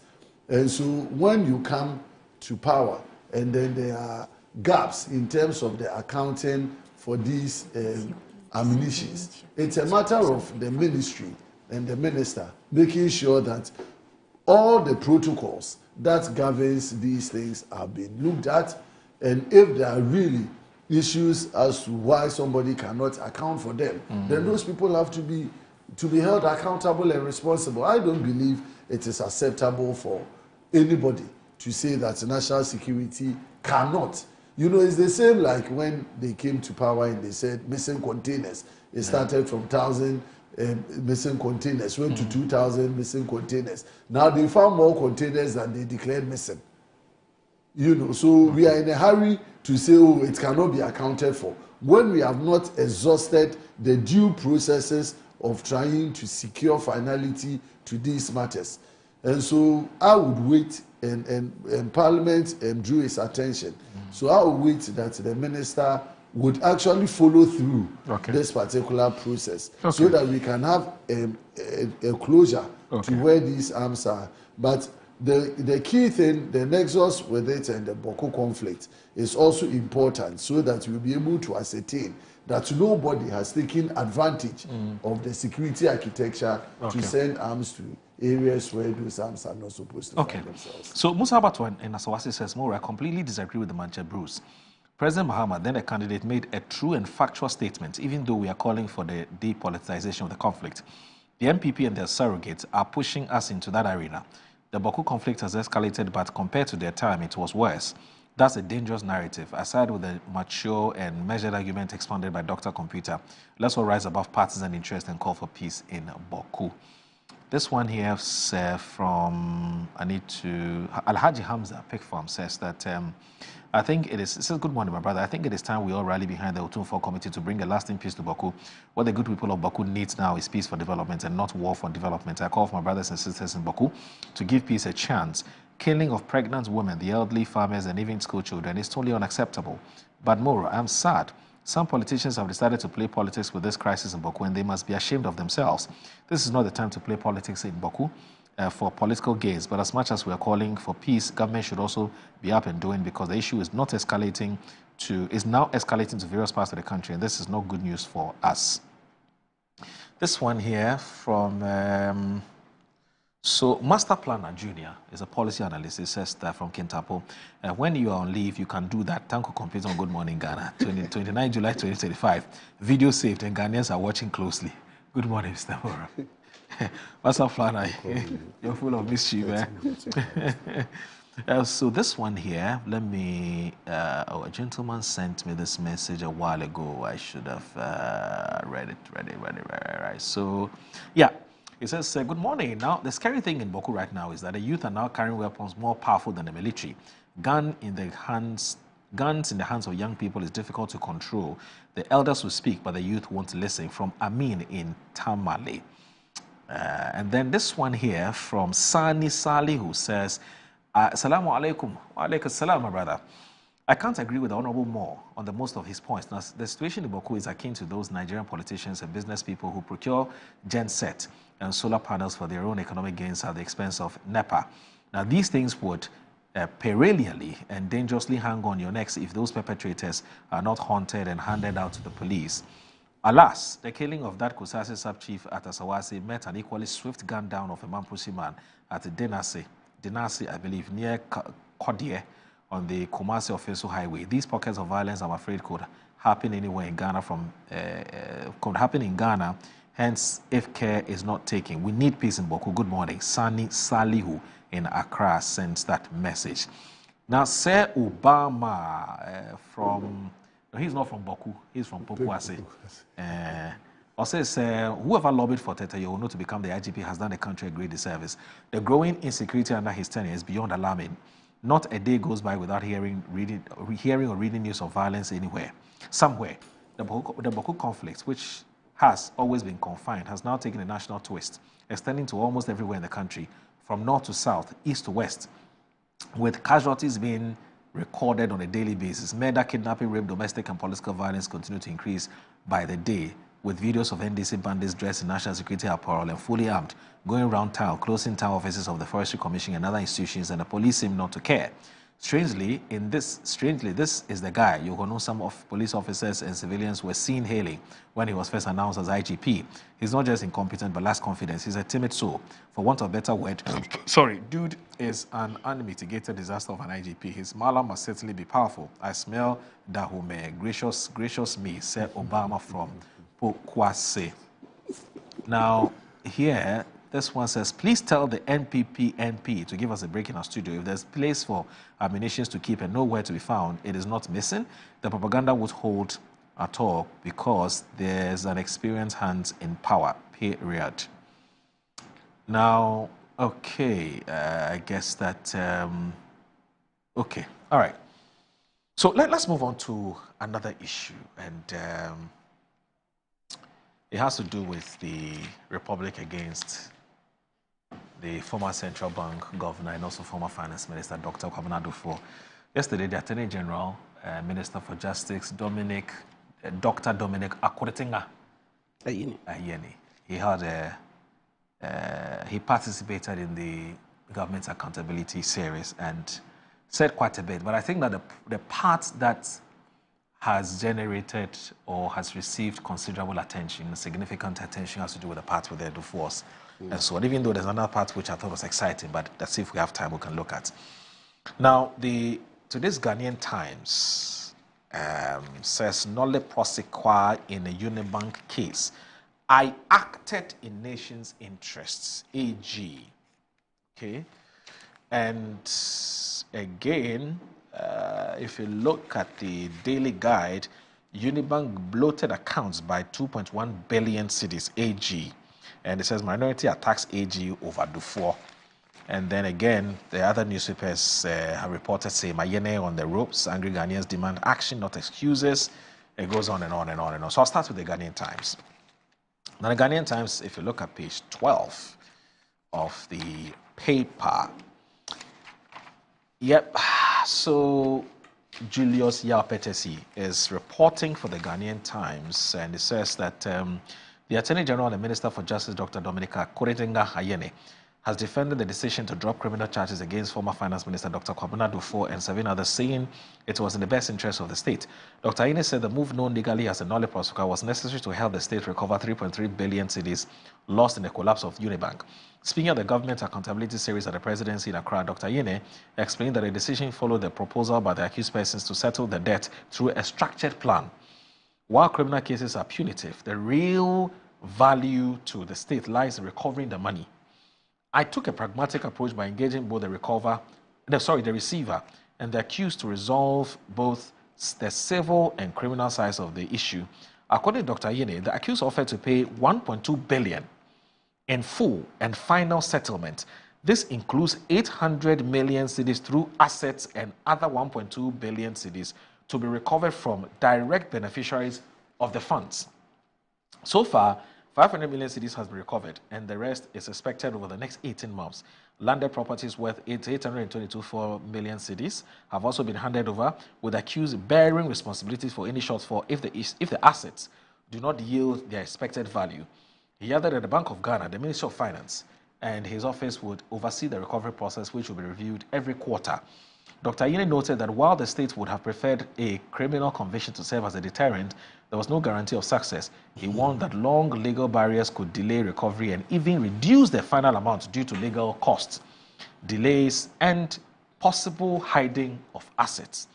Now, in many cases, pursuing a conviction can take years. Recovery may be delayed even further by appeals and enforcement processes. He also cited the Beach Capital case where a plea bargain was rejected and the court later ruled in favor of the accused. That, he said, showed the risk of pursuing prosecution without considering settlement.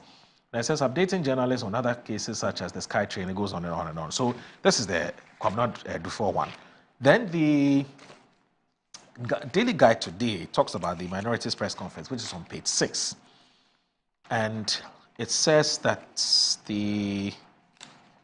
here we go. There we go. Right. So Ernest Kofi Edu from Parliament House is reported that the minority in Parliament has launched a scathing attack on the Attorney General and Minister for Justice, Dr. Dominic Akuritinga Ayine, accusing him of a glaring conflict of interest following his decision to discontinue prosecution in the high-profile case involving former Finance Minister Dr. Kwabena Duffuor and 7 others. The case, which stemmed from the collapse of Unibank during the 2018 banking sector cleanup, was abruptly dropped last week after the Attorney General entered the nolle prosequi, citing partial recovery of state funds as justification.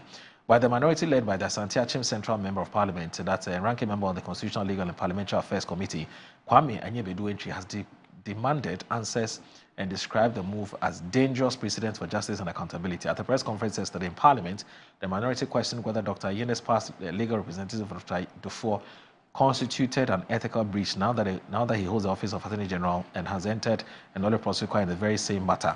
Has Dr. Dominic Ayine ever acted as legal counsel for Dr. Kwabena Duffuor in this specific case? If so, what ethical firewall exists to separate his former role as a defense lawyer from his current position as Attorney General? Anyebedu-Entry queried and added, this is a classic case of conflict of interest and the Attorney General must come clean. According to the minority, the accusations stem from a pattern of opaque decision-making and legal gymnastics aimed at shielding political allies. The decision to drop charges against Dr. Duffuor, despite earlier claims of 5.7 billion shortfall in Unibank's accounts, they said undermines public confidence in the rule of law. The Attorney General had earlier yesterday defended the move by claiming that the accused person had met a 60% recovery threshold. The benchmark, he said, was sufficient to halt prosecution in the public interest. However, the minority has challenged the legality, origin and transparency of the so-called 60-40 recovery rule. When did this policy become part of Ghana's criminal justice system?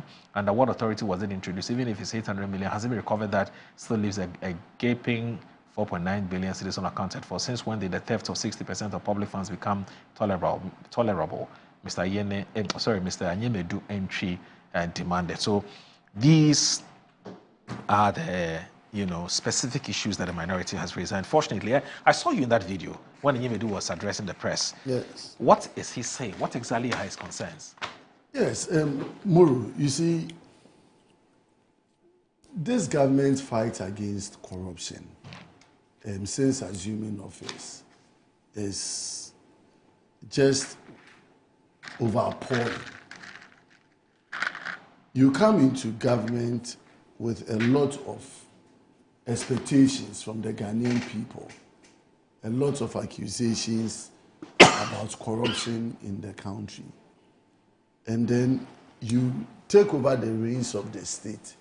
And in 7 months, most of the actions that have been taken by the Attorney General is either furthering or emboldening all matters that borders on corruption, which involves people who are connected one way or the other to the government.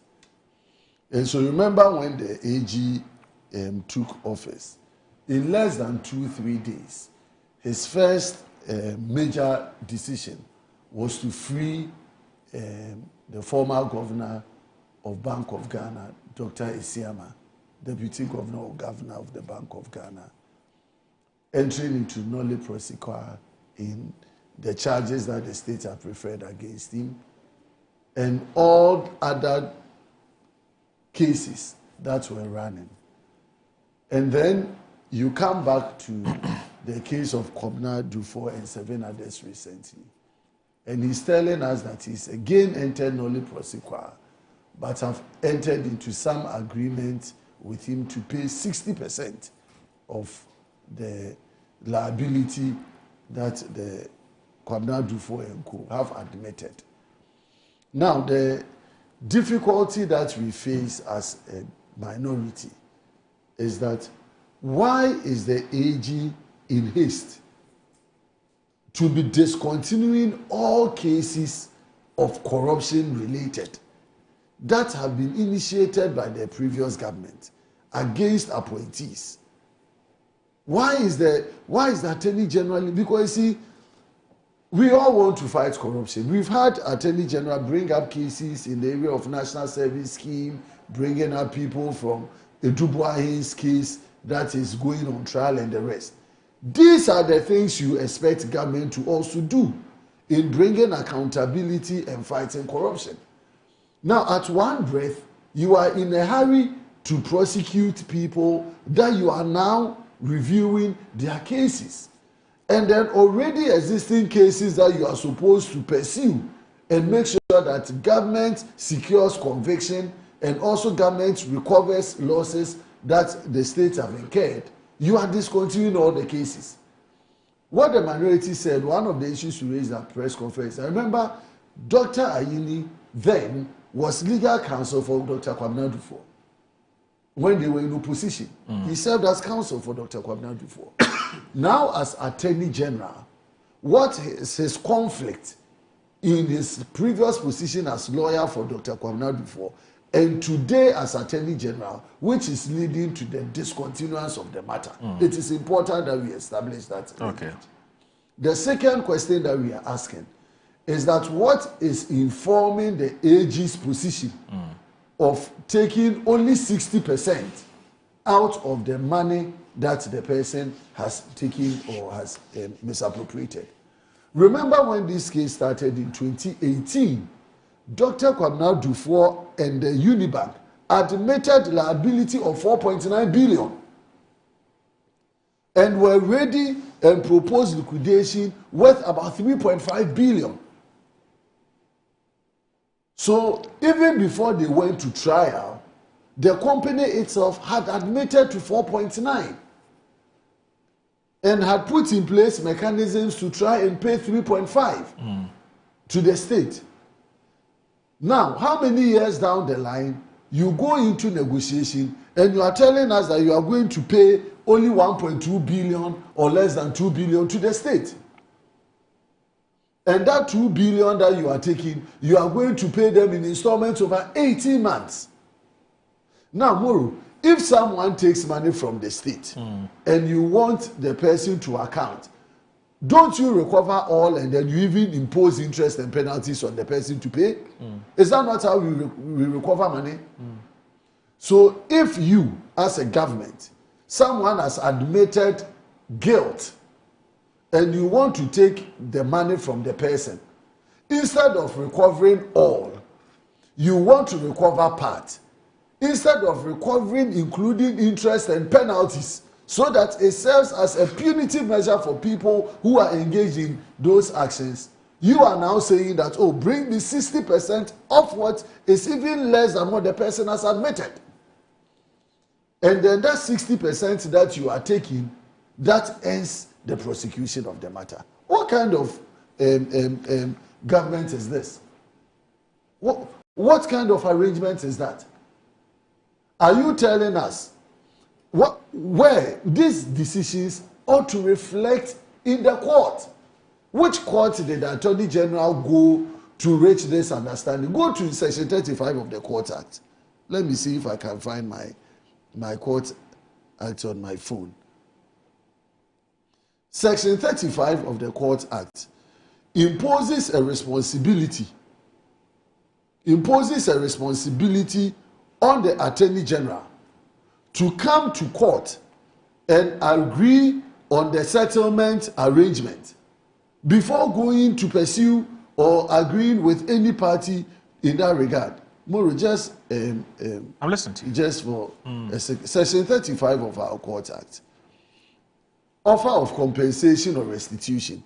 Where a person is charged with an offence before the High Court or a regional tribunal of the commission of which has caused economic loss, harm or damage to the state or any state agency, the accused may inform the prosecutor whether the accused admits the offence and is willing to offer compensation and make restitution reparation for the loss, harm or damage caused. If the offer, where the accused makes an offer of compensation or restitution reparation, the prosecutor shall consider if the offer is acceptable to the prosecution. If the offer is acceptable to the prosecution, the prosecutor shall, in the presence of the accused, inform the court, which shall consider if the offer of compensation or restitution reparation is satisfactory. This is the position of the law. Which court has the Attorney General gone to offer this compensation or restitution, and which court accepted this 60-40 offer by the Attorney General? What kind of shortchanging of the country is this? So now, all that we are, the precedent that we are setting is that anybody at all can take money or steal money from the state, keep the money, invest them into properties, into interest of his, and when it is time for the person to be prosecuted, the person makes an offer, the state takes 60% of the offer, which is even less than what the 60%, the amount that the AG is talking about 60, is far less than what the company had admitted.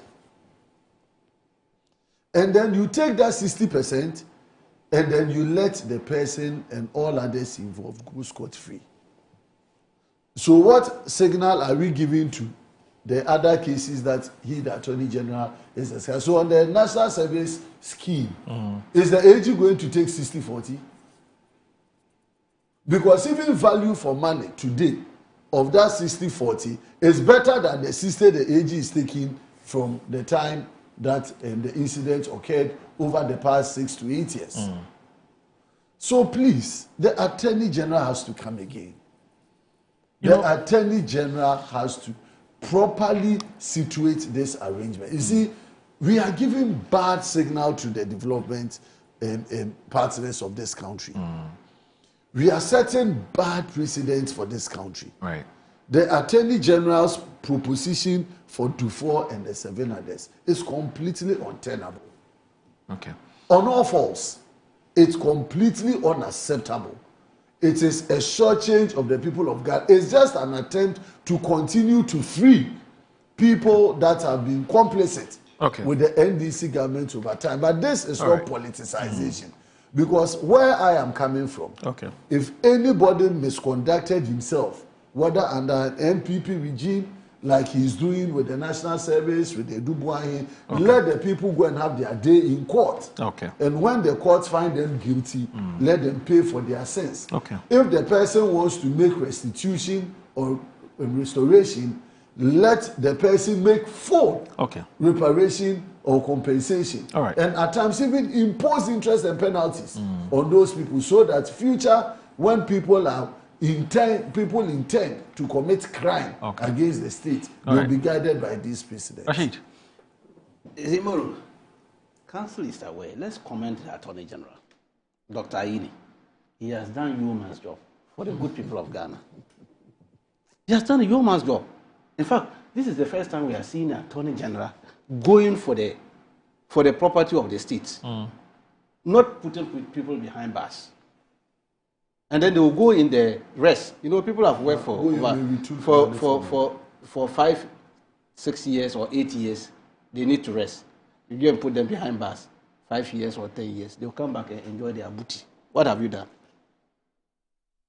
That's why we have moved away from the era where you loot the state and think that, okay, in any case, when they lock me, they will give me 5. They say I'm this and this and that, big man.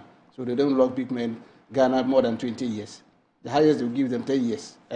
In Ghana, we have seen it. Just check from 92 up to now. Which of the former ministers or former this and they've locked more than 10 years? And they come back, and the booty is all over the place. They are enjoying the thing. Attorney General is under His Excellency John Dramani Mahama. He's saying that, look, oral is for what? Recover. All. We are recovering. All. That is what we are saying. We are recovering. All bits. You see, we are recovering the items for the state, the money for the state. Look, the issue is about 1.2 billion. Now, this state, under Attorney General, they have recovered 0.5 billion already. Wouldn't you clap for him? Is that not what we are looking for in the country? And they have followed up, and the people have given landed property worth 824 million Ghana cedis. What we are looking for currently is 0.7 billion. Attorney General should be, in fact, we have to even reward him for what he has done.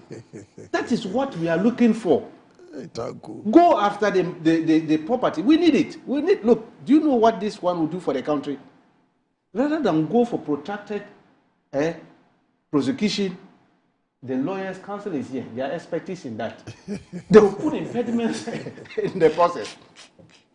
5 years down the lane, you won't get. If you don't take time for a day, they will rule against the state. Okay. And then people will go scot-free. And when they go scot-free, who loses? You saw what happened previously. When we chase people for all this long, then they use technicality last minute, the court will just free them. Okay. That is what we are saying. So for now, we have changed the game plan. And His Excellency must be commended for this, the President. That he has given the Attorney General the go ahead and go for the money. This thing you are told, how do they call it? The National Service thing. Yes. Do you know that some recovery has been done behind the scene? Of course. A lot. Yes. The things have been recovered. And some of them, the heavy hand that would have fallen on them is being relaxed a bit because of the money they are bringing back. I'm told some 500 something million, somebody has decided to bring that money. It's a huge money. What are you going to do with it? One person. GIFEC will need it. We need it. They should bring it so that I expand rural telephony. Let me read this. A lot of my communities. Let me read this. So there's a gentleman who works at Dominic Ayene's law firm. Yes. And he has just sent us a message. Okay. In response to the question you asked about the conflict of interest matter. No. So he says, "Good morning, Mora and your team." He's called Gideon Koku. Gideon Koku, yes. He said Dr. Dominic Ayene's sole appearance in the prosecution of Dr. Kwabena Dufo happened on the day of the latter's initial arrangement, which was 12 February 2020, before the trial court. Soon after that day, and before the second appearance of the accused persons, legal representation of Dr. Dufo was taken over by the law firm of President Akufo-Addo, at whose instance the accused persons were being prosecuted.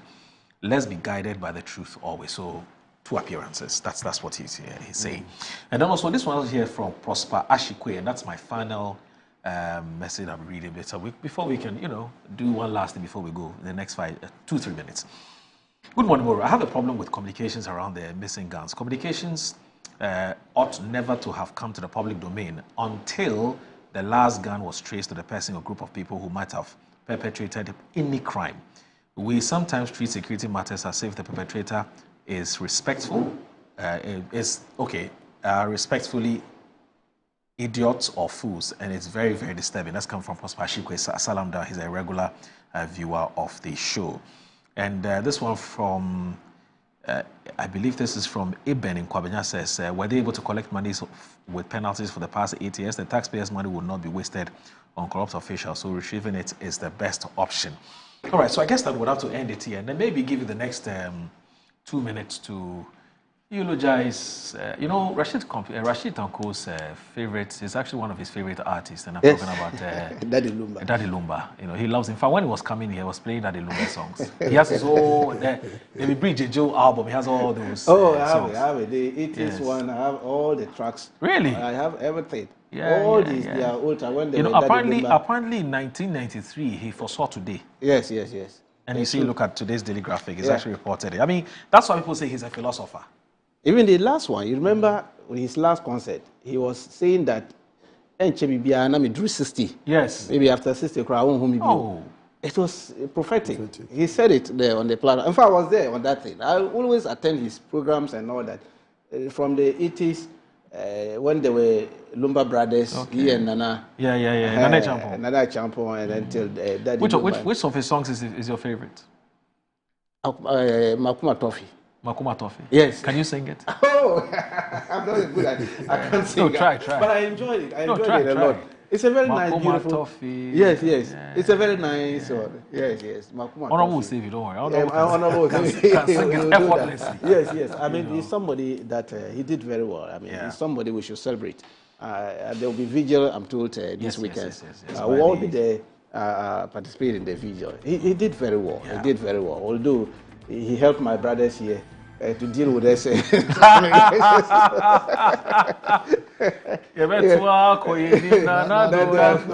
song here, it was over the back. He did very well. We wish him well. I mean, he's gone to the high heavens. What's his favorite song? What's your favorite? Oh, you know Srekwa. I know Srekwa. Oh yeah, that's another song.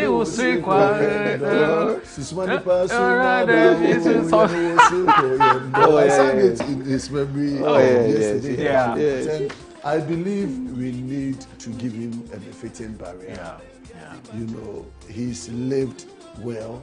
His music has transcended generations. He sang over 200 songs, produced about 30 albums in this country. And so I believe the state owes a lot. They'll take us off. I wish his family well. Okay. All right. Thank you very much for joining us. So Soho is not Soho. Soho Tanko Rashid Computers is the actor.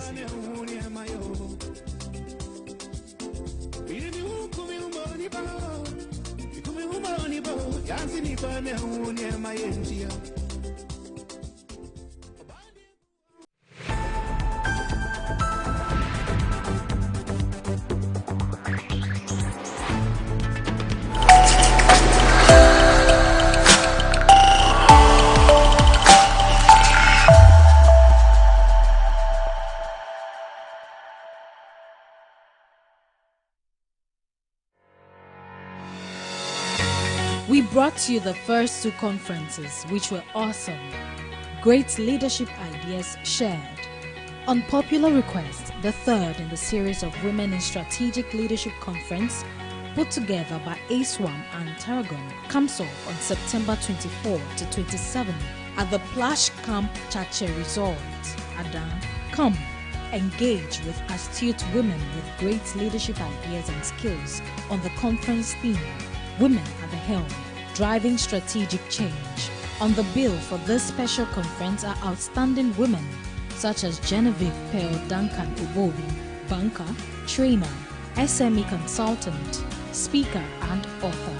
Miss AC Mills Robertson, Director of Inclusive Banking at Fidelity Bank Ghana, and Mrs. Augustina Atkinson Dadebo, Counseling Psychologist and Assistant Registrar, UPSA. Do call 059-205-2286 or 024-403-5731. Come and let's advance women in leadership while creating a supportive community as well as empower women in leadership.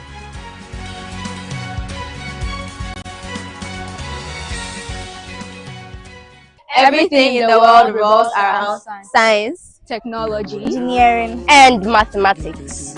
Enough of classroom memorization. Science must be practical. That is why the Quiz Talk is bringing Ghana's first ever national STEM quiz. This program will spark the students' interest in STEM. Science, of course, is the mother of all creation.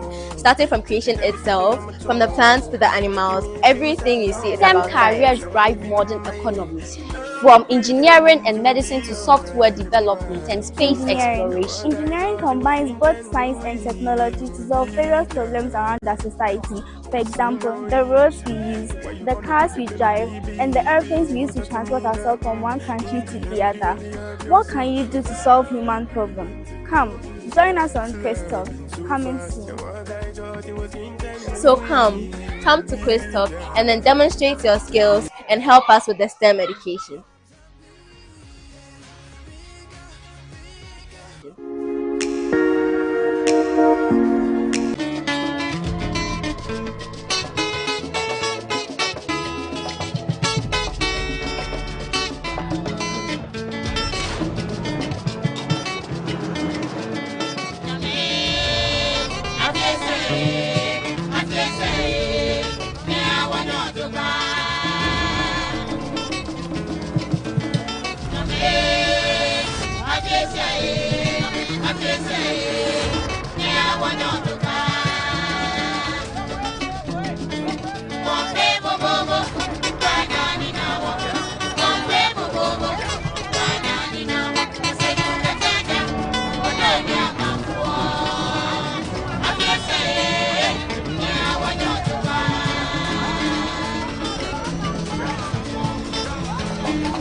Fifra ye free nyina ye de obedientia. De ya fuji ani aduane. Saa so pintin bi aseda